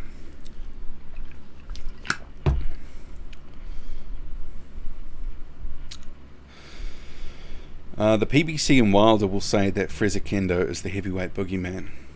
Clearly he is. No one's wanted to fight him in 5 years. He's the enigma of the heavyweight division. I am way behind on the chat here. Looks like I'm about 200 comments behind. I don't know if I'm ever going to catch up. But so L-Dog, and this is in the live chat, which I can see on the left, his favourite heavyweight is Christopher Lovejoy. That is Christopher Lovejoy is a massive character, but who knows if we're ever going to see that guy actually step into a proper fight. I'll get back to my list of things that I wanted to cover. We've pretty much gone through most of the list now. Rivas returning in January was something that I sort of briefly mentioned earlier. I mean, if he, you know, does go onto a card, if he's joined Matchroom or what, it'd be good to see him back in a fight. I'm not sure. I think that might end up being, if it's a co-promotional arrangement between Yvonne Michelle and Matchroom, probably end up being some sort of tune-up fight given his recent inactivity. But he's a good heavyweight, and hopefully we see him in some good fights next year. Dillian White on the undercard of Joshua Ruiz too. You would have seen I covered this on the channel, but I mean, I was thinking about this as like, sure, this is some activity for White, and they sort of flagged it was either this card or another one, but does the card itself need Dillian White? Does it actually, you know, to do any better than it otherwise would have? I'm not convinced. And even though he'll be taking a massive haircut on how much he gets paid, because the reality is it'll just be an undercard fight, probably a tune-up fight of some sort against a low-level opponent. Even though it's been positioned as a top 30 guy, it won't be. I mean, it'd be someone that we don't want to see White against, but it is what it is in a sense of the fight. But yeah, a little bit of backlash, you know, from fans who, you know, the sort of catch cry, where's the B sample? But you know, this is just going to keep following him around. But I guess he had to get back in the ring. He's not banned from fighting. He's able to fight. Probably won't be anyone good, but would it have been better for him to be on the card in the United States? I don't know. Maybe it's sort of, you know, there's you could have a bob each way and make an argument to sort of say either or. Another topic, yeah, and someone mentioned this earlier, so 20,000 subscribers. This is something I had at the bottom of my list, and I touched on it earlier. Yeah, I just want to say thank you to everyone who does support the channel and comes here week in, week out. I mean, if you've been here for a day, a week, a month, a year, 2 years, 2.5 years, I know that there is some of the people who have seen in the chat here tonight who may not be listening at this point in the live stream, but it's stream, not scream, have been, you know, in the first sort of 20 or 30 subscribers of the channel way back when I started just doing, you know, pretty rudimentary videos by the sort of, you know, stuff that I'm doing today. But yeah, I just want to sort of thank everyone for supporting the channel and helping it grow. And obviously, as I've gone in and I've tried to make tweaks and, you know, improve the content in general, and it is a process. So you know, my sort of promise to you is, you know, I'll always try to keep it as real as I can, and, you know, I don't necessarily cover everything, and, you know, I don't, as one person, I don't necessarily have the time, and it's, you know, it'd be unrealistic to expect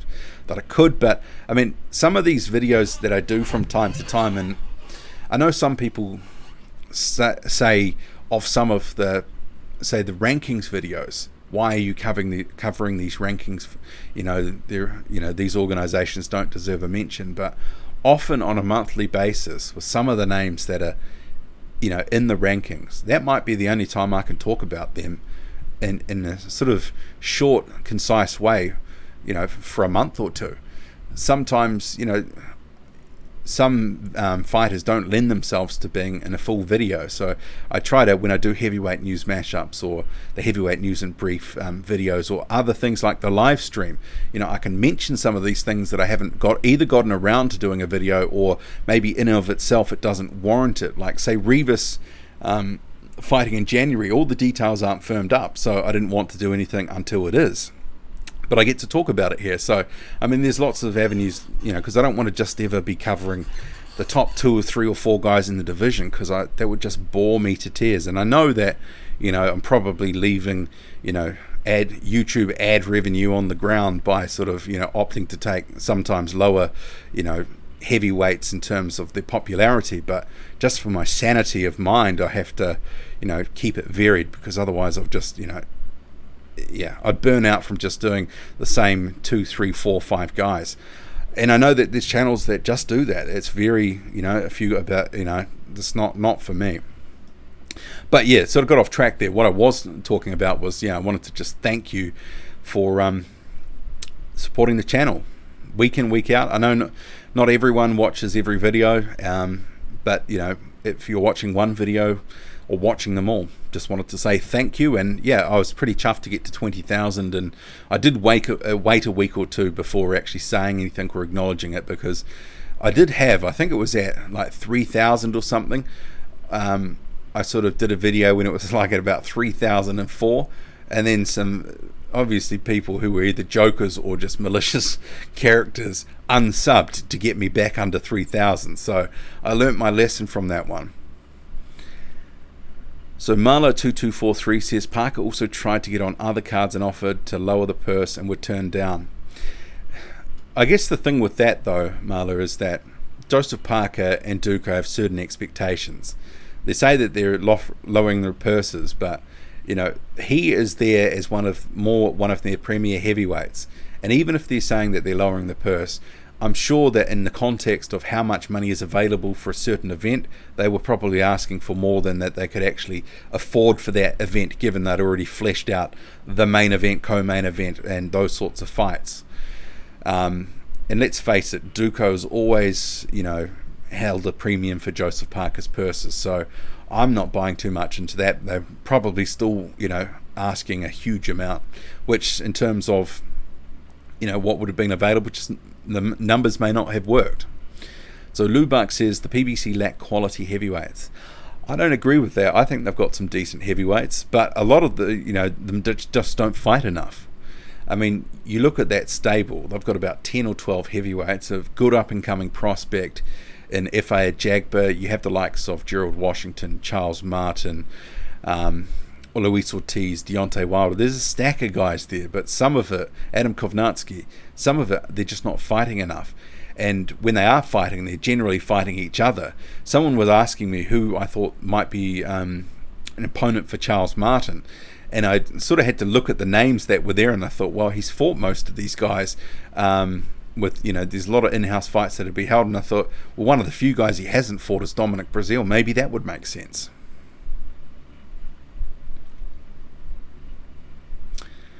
So George Michael says his top 3: Hunter, Makhmedov, and Fury. It's a big call making Hunter your top heavyweight. L-Dogs responded by saying Hrgovic. Skater says there's no boogeyman in the heavyweight division. They all turn down fights. It's quite interesting because I did a recent video, and it was who will emerge as the number 1 heavyweight. And just from the comments, it's because the thing that I said in that video, there was no, in my view, number 1 heavyweight in the division right now that you can make an argument for a number of different fighters. In my view, no one has separated themselves from the pack in any meaningful way. I mean, there will be opportunities in the next 6 or 12 months to do so. But, I don't think there's anyone that you could totally say is a dominant heavyweight at this point in the heavyweight division. You can make a case for who's number 1, 2, 3, and 4, but I don't necessarily think there's a consensus number 1. So Adam Fahey says TBA is the boogeyman. Every prospect turns him down. Lou Buck says, has Wilder vs Ortiz even sold 10,000 tickets? I'm not sure. It sounds like they've been having a few issues, but they'll probably shift a few tickets in the day or two before the fight when the prices are dirt cheap. And they'll probably comp a whole bunch of tickets as well. I think Canelo sold about 10,000 to his event. So, I mean, is that a yardstick? I mean, Canelo's meant to be the face of boxing. So if Wilder Ortiz does 10,000 in Vegas, does that mean that, you know, that's pretty good? I don't know. So L-Dog says, because he said, is Kevin Johnson trainer of the year? The guy teaches young prospects more than their trainers these days. He certainly has been, you know, it's a rite of passage in the heavyweight division fighting Kevin Johnson, but I think there is a lessening amount of credit that you can get for fighting him. But he's always ready on a moment's notice. Some fights he puts up a good effort, but then others you're just like, oh man, I don't never want to see Kevin Johnson again. So Right Hook Boxing says, are we marinating this one boxing squared? Right Hook Boxing, where is your B sample? Lubac says that Dubois vs Takam would be a decent test, but that's the problem. I'm not sure that could happen. I mean, unless, because he's with Star Boxing, he signed a co-promotional deal with ESPN and Top Rank. I think he's going to be campaigning in the United States. I'm not sure he's going to be, you know, coming to the UK on that sort of deal.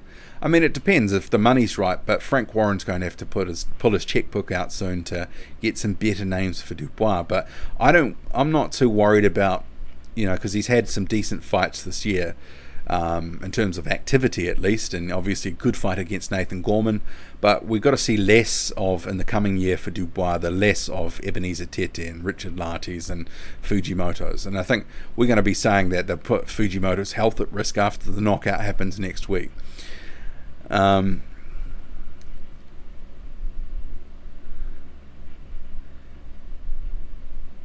Fahey says, just what I was saying, that is a fight which could be made for sure with Takam at Top Rank. I don't know. I mean, I think that part of that deal is to actually for ESPN fights for Carlos Takam, you know, for against the likes of Jarrell Miller if he joins them, against the likes of Ajit Kabial. I think that's the way that they're going to. I mean, because if he fights Daniel Dubois, it might be like a retirement fight. I think Dubois beats Takam at this point. Takam is definitely a fading force. He has been for a few years now. He'll come to fight and give it everything, but I think they're going to be looking to have him in America, sort of with some of these guys that they're signing. Just, you know, this is a tough test at this point, you know, and to help with their ESPN cards.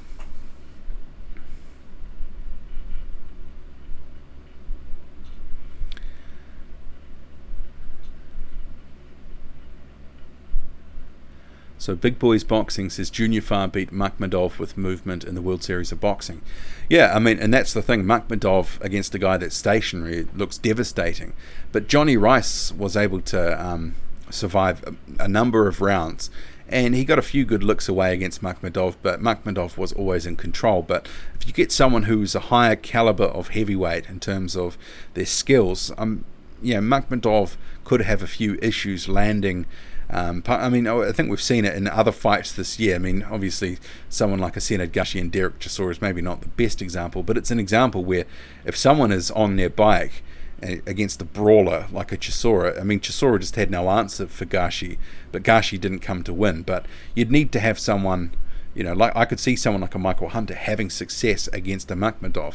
But alternatively, if Makhmedov lands one of those uppercuts or right hands, it could be all over.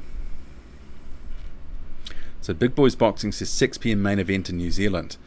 It's quite late. So that is afternoon card in New Zealand, $34.95 on Sky Sports. So Solo says, just join the stream, your thoughts on Parker versus Dubois. So this comment was probably left about 15 or 20 minutes ago, so apologies for getting to it. So yeah, I touched on this a couple of times earlier in the stream. Can't see it happening. They're in the wrong promotional stables. But if it happened, I think Parker would certainly be a stern test for Dubois, but I think a lot of people would favour the bigger puncher in Daniel Dubois. But, someone like Parker's proven he's got a granite chin.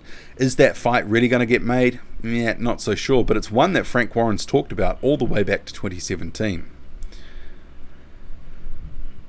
So Lou Buck says right hook boxing versus boxing square does 2 million buys.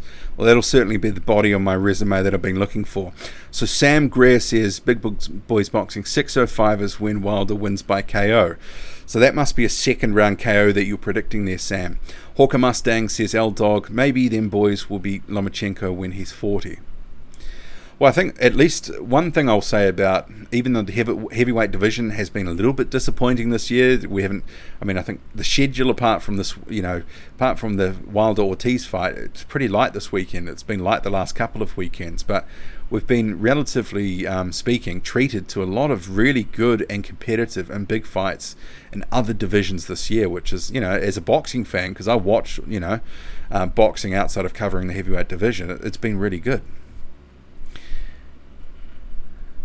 Got a lot of deleted or retracted comments in here. Okay, I lost my place again. Just hold tight. Almost worked my way through my drink bottle too.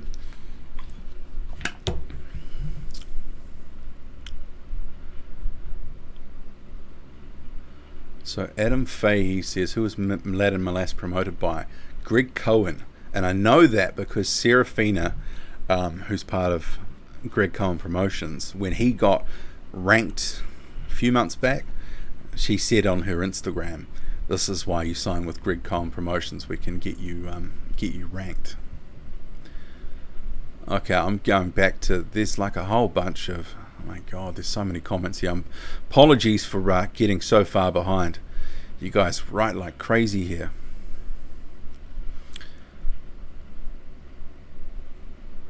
Okay, I think I've found my place. So Lubak says, has Joshua been sparked in sparring again? Interesting question. I mean, he's been doing a lot of sparring. He's had a lot of, I can think of 8 sparring partners we definitely know of, and I've seen a few others that may or may not have been in camp. I mean, he's been doing a lot of sparring, and that interview on Sky Sports was interesting. He said he's been, getting hit to the forearms, the shoulders, the head. Iron sharpens iron. He's really been trying to get battle hardened through tough sparring. The proof will be in the pudding. We'll have to see in this rematch, but clearly they've been trying to tweak things. I mean, I know Joshua had spoken about a lucky punch and a punch from the gods and etc. But he's been more real in this latest interview that came out, effectively saying, yeah, there were some things that, some cracks I needed to fix and I needed to change things around. So Sam says, what's interesting is Ortiz was losing on the cards in the first fight. That was interesting because I didn't see the cards that way. I thought, despite the knockdown for Ortiz in round 5, that he'd won a lot of rounds. More rounds than Wilder, but, you never know what you're going to get in Vegas with judging.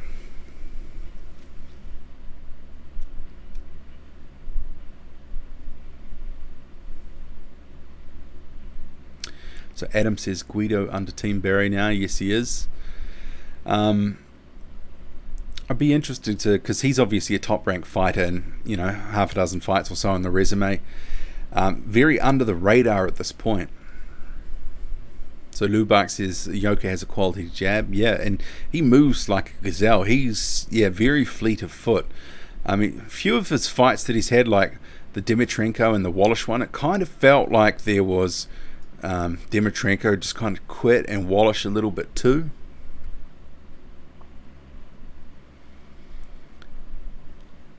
So Lubak says Junior Farr should fight Spilker next. Isn't Spilker going to cruiserweight? I mean, that's what I'd heard.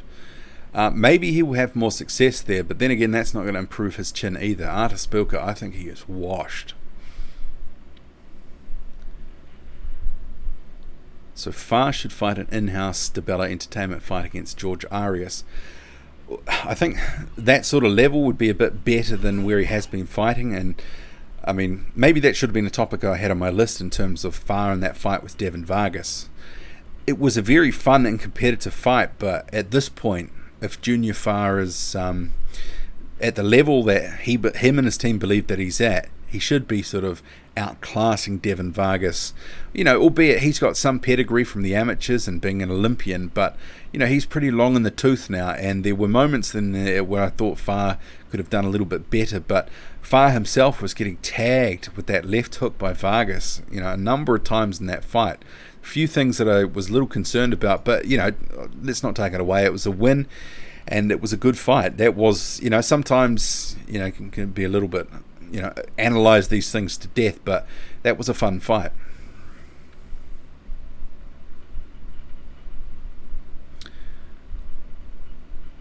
So J-Max says Wilder 170, Ortiz 450, New Zealand TAB. It's pretty sweet odds on Ortiz, just head to head. It's worth a few bob. So Lee Scorpius says, hey and good morning from Watford in the United Kingdom. Hello to you, Lee. You probably joined the chat about 15 or 20 minutes ago. I'm just way behind on the chat here, but I'm trying to catch up. So we're 1 hour 49 into the stream. I'll see how much ground I can make up in the next sort of 10 or 20 minutes. Starting to run out of water here, so I'm starting to feel a little bit hoarse on the throat. Jason Landis says, look who Wilder has stepped in the ring with. Tell you all you need to know. One name, one face, one fraud. Yeah, I guess the thing is, his career is still being written, and even though he will say that he's faced the best opposition and people have avoided him and yada yada yada, I think history will judge that some of the competition has been a bit weak, but since 2018 it's been better. But if he goes on a tear in the next 2 years and faces a number of top guys, his career will probably be looked back on more favourably than it perhaps is at this point, because he's still got to put some more meat on the resume.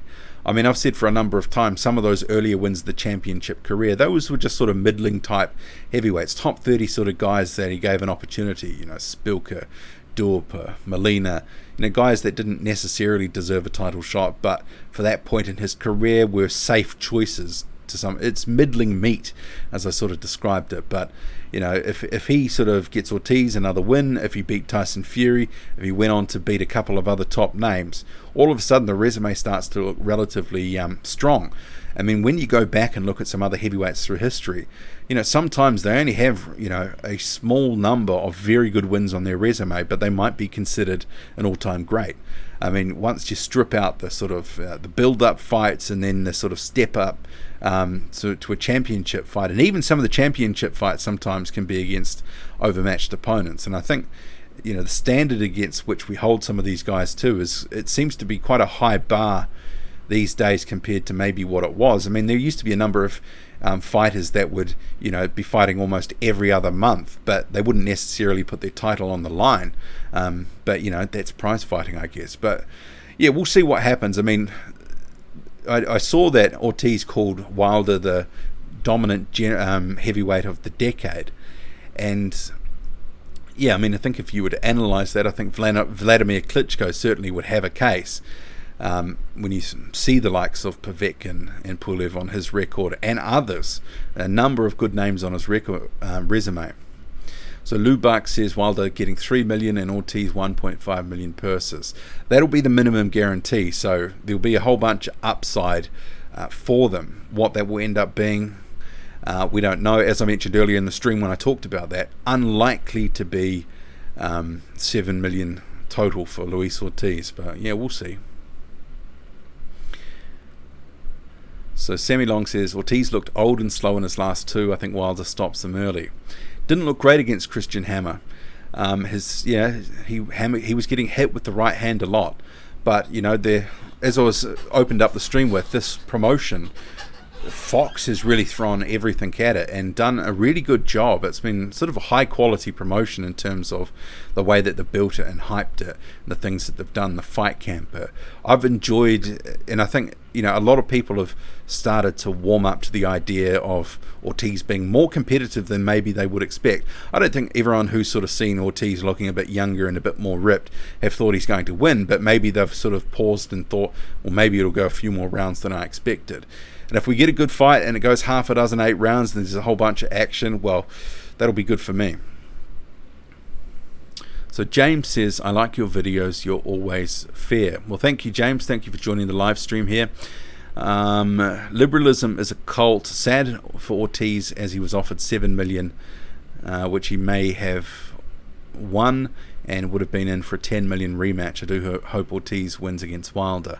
I was mentioning earlier, well, maybe Ortiz, because they talked about when his promoter, Dade Promotions, turned it down and was trying to push for more money when he was negotiating with Joshua, that they could potentially take their promoter to court to try claw back any money that they don't ultimately make because of the choices that were made. Andy Ruiz Jr. is quick. He underestimated his speed. Who Joshua? I do think that in terms of the speed, there did seem to be an element that Joshua couldn't see some of the punches coming. So, yeah, I think some of the training camp, they've been trying to replicate some hand speed. I mean, you can make an argument that some of the guys that they brought into Joshua's camp, they can only replicate some things. I mean, I haven't seen anyone besides Andrew Tabiti that I thought really has quick hands. But, yeah, I'm sure that having Tabiti in camp will have been good for Joshua.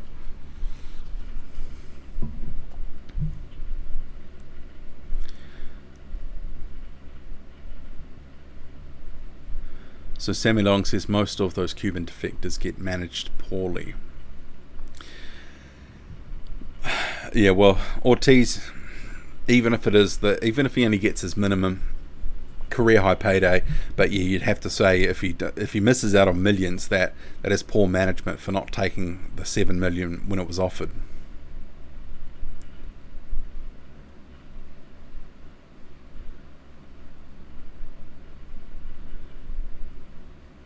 So it's, Sam says Parker's only had one fight this year. Lazy.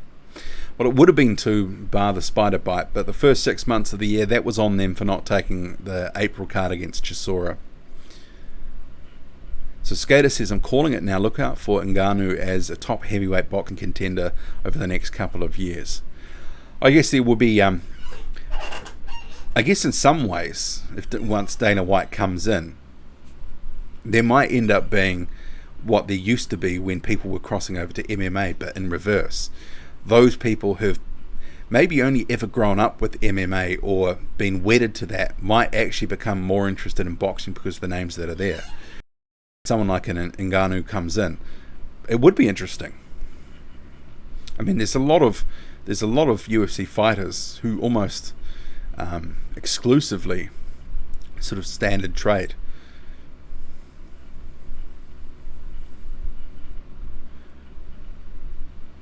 So Right Hook Boxing says, I'm heading off. All the best. It was probably about 15 minutes ago. I'll try to catch up on the chat here. So Vincenzo says, Zhang is back and Dragon King is back too. China will shock the world. You say he never back again. Really interesting with the Dragon King, Zhanlong Zhang. The inactivity and the accusations of fake fights, and almost fought in Australia early this year, almost fought elsewhere. A couple of, if he does come back, because he's got a fight scheduled, it's almost, I'll be shocked if it happens. But the sort of, there's a couple of articles, and I urge you to Google them about Zhanlong Zhang, the Dragon King. And sort of there's this one in particular, it was a really sort of big piece, but it was really interesting, detailing his life and career. So very under the radar fighter at this point, been completely inactive. And Zhili Zhang, silver medalist from the 2008 Olympics, 20-0. Let's hope, it's a shame that Kuzman is injured. Who are they going to sort of bang him in against? It's a shame because that was kind of maybe Zhang's moment to actually put on a good performance and prove that he's got a certain place in the heavyweight division, because at this point he hasn't really done too much despite the 20-0 record. And interestingly, because he was going to be on that card last year, the same card, he's been sort of beset twice now, but there was an issue with a visa or whatever, and that paved the way for Michael Hunter to go fight Alexander Ustinov. So he hasn't been lucky, Zhili Zhang, with the Monaco card. So Adam Fahey says, Cheers Squid, appreciate your work, thank you very much. Mickey says, Boxing Squared, you do a great job, no need to justify yourself, hit the like button, people. Yes, please do hit the like button. Ian Fitch says, who's Kalnaki fought of any relevance? You mean Adam Kovnatsky? Well, he's got a couple of decent wins on his record. I mean, Charles Martin, good performance against him, but he was gassing badly. There's Artis Bilka there. There's Iago Kaladze. There's a few names there. He recently beat Chris Arreola, but he's been kept warm for a title shot in the through the PBC at some point. I didn't really want to see that Arreola fight. It was the one he got. I'd hate to think that he's just going to fight at that level for the next year until he's ready for a title shot somewhere. Because, you know, he might just go off the boil there.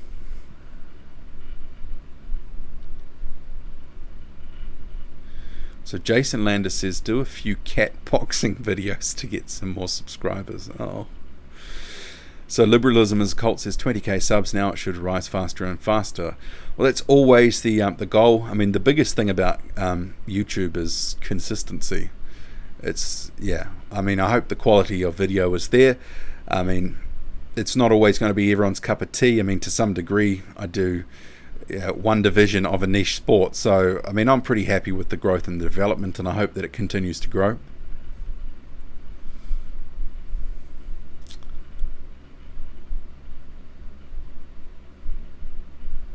Okay, just trying to, a few different conversations that are playing out here in the chat.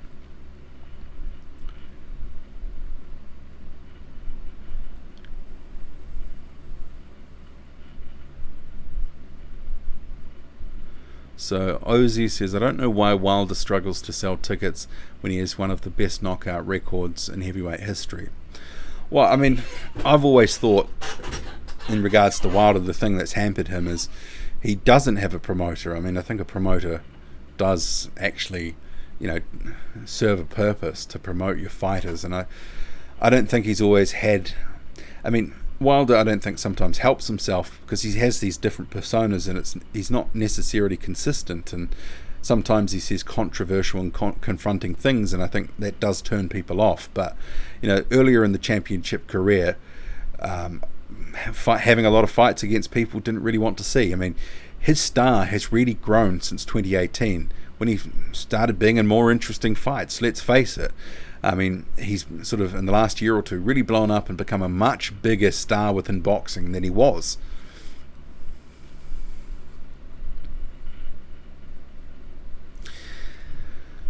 So, Ozzy says, Dubois needs to leave Frank Warren or risk stagnating fighting average fighters. I'd wonder what sort of deal he's on with Frank Warren, because I imagine Frank Warren probably has some sort of deal where it's not necessarily fights, but it could be years. You know, in terms of, you might have signed a 4-year contract or something like that. But there will become a time where if Frank Warren can't produce the purses, the money, not necessarily for Dubai, but to attract quality opposition, because the whole risk versus reward equation for others, it becomes quite tough because people don't want to take peanuts to fight one of the more dangerous heavyweights, big punches in the division. Zhang will beat Kuzman. Well, that's how I was actually leaning. That's Vincenzo saying that. It's a shame that that fight isn't happening. So Skater says, imagine if Dubois joined Matchroom, Frank Warren's eyes would pop all the way out of his skull. I think it would. They would. Sam says, agree Boxing Squared, great videos, keep up the great work, don't listen to the haters. Well, I don't have to after I sort of, you know, hide user from channel. You'd be surprised how many people are abusive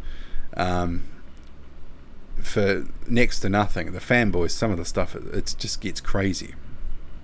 Sam Greer says, Joyce is the last guy I would like to fight. Like, dude is just slow and boring. But effective. Joyce is, you know, he's proven to be effective. But I did think we saw that, you know, Jennings with that early on, he did, you know, hurt Joyce to the body, and maybe that is something that will be exploited going forward. Sammy Long says, I don't think Fury schooled Wilder, definitely outpointed, outsized, outthought him, but Fury took some serious damage in that fight. Yeah, that's a good point. Maybe some unnecessary damage too. So Woker Sam says, Wilder is too arrogant, I'm rooting for Ortiz. Hawker Mustang says, remember the Joe Smith versus Bernard Hopkins fight? Yeah, that was knocked him out of the ring, wasn't it?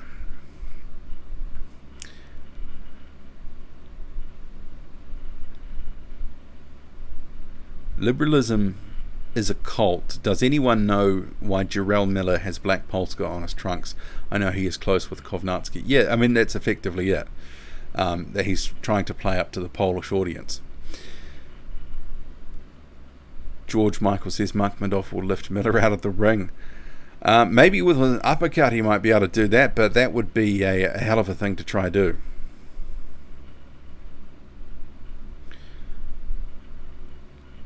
And I think I have, amazingly, I have caught up on the chat. I'm pretty pleased with that. So did I have anything else on my list? Was there... Okay, what we'll do now is tell me, Deontay Wilder, Luis Ortiz, who wins and how? What round? Let me know. Who is going to get the job done?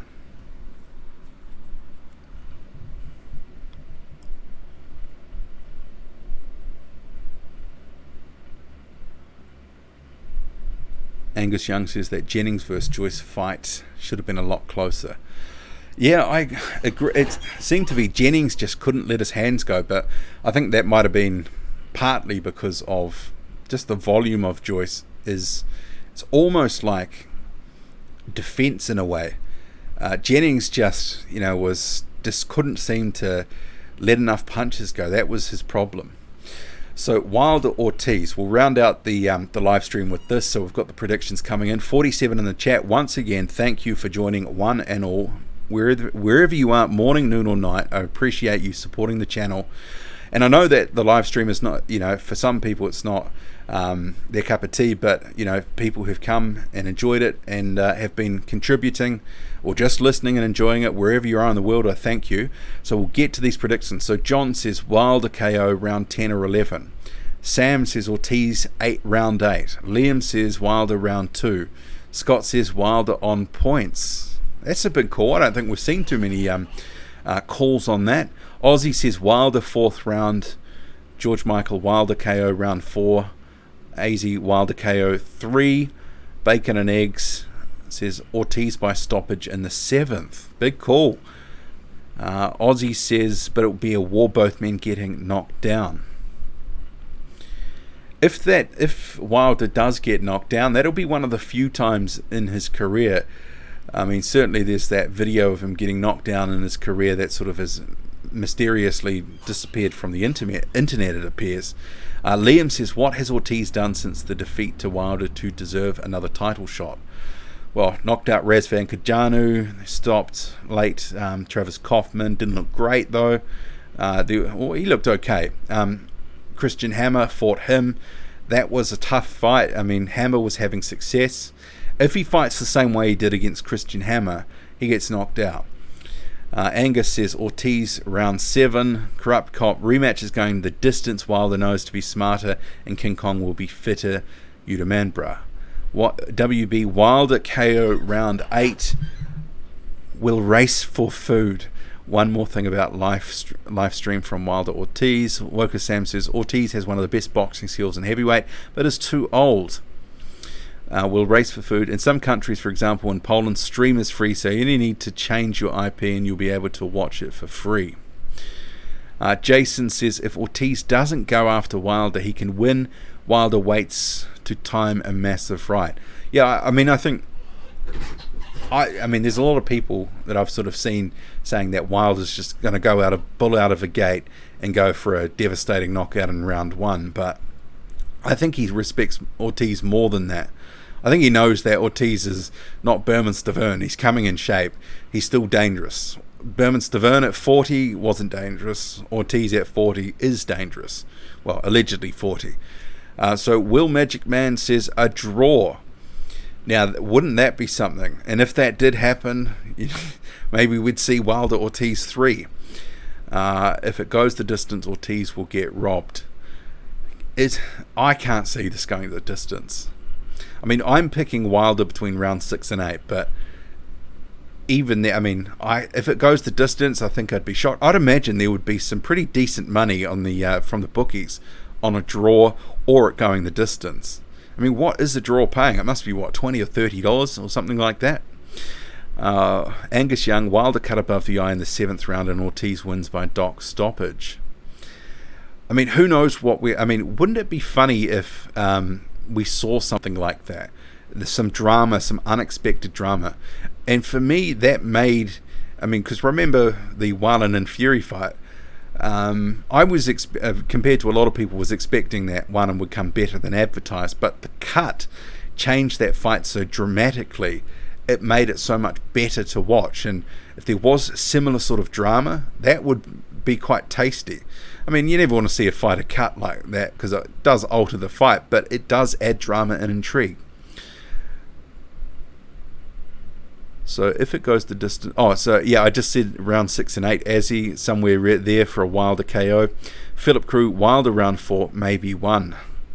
$5 to go the distance. Those are quite short odds by comparison. WB says Huey Fury by KO. Toby Duke said, did Wilder have surgery on a hand problem and got a plate and a wrist? Explains the way he punches. We certainly had a lot of hand and arm issues, that's for sure. Was it 7 surgeries? And who knows after that Brazil fight, because he injured his left hand, what treatment he had for that injury. It never gets disclosed until after, if he did suffer some sort of injury where it was major or required surgery, after this next fight is when it'll come out. Hawker Mustang says Wilder should take out the old man early. Bacon and Egg says $34 for a draw on Sportbet. Jeez. Jason says Wilder dislocates his shoulder for hitting the ropes. Ortiz wins by Wilder's retirement. Wilder TKO by round 8, says Hawker Mustang. Okay, I think we might have done our dash here. Oh, we've got Kay Siderman in the house. He says, did you see the State Commission leaked purse bids, or purses? Wilder 3 million, 1.5 million.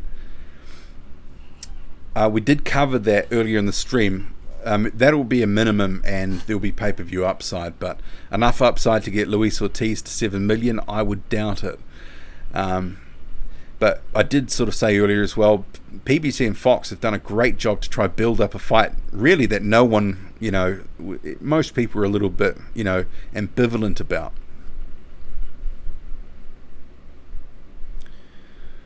Well, Kuzman's injured, JPK, so he won't be fighting Zhang. And Fury versus Pavel Sauer, well, he'll win that. Sauer was recently in with Franklin and didn't look good at all.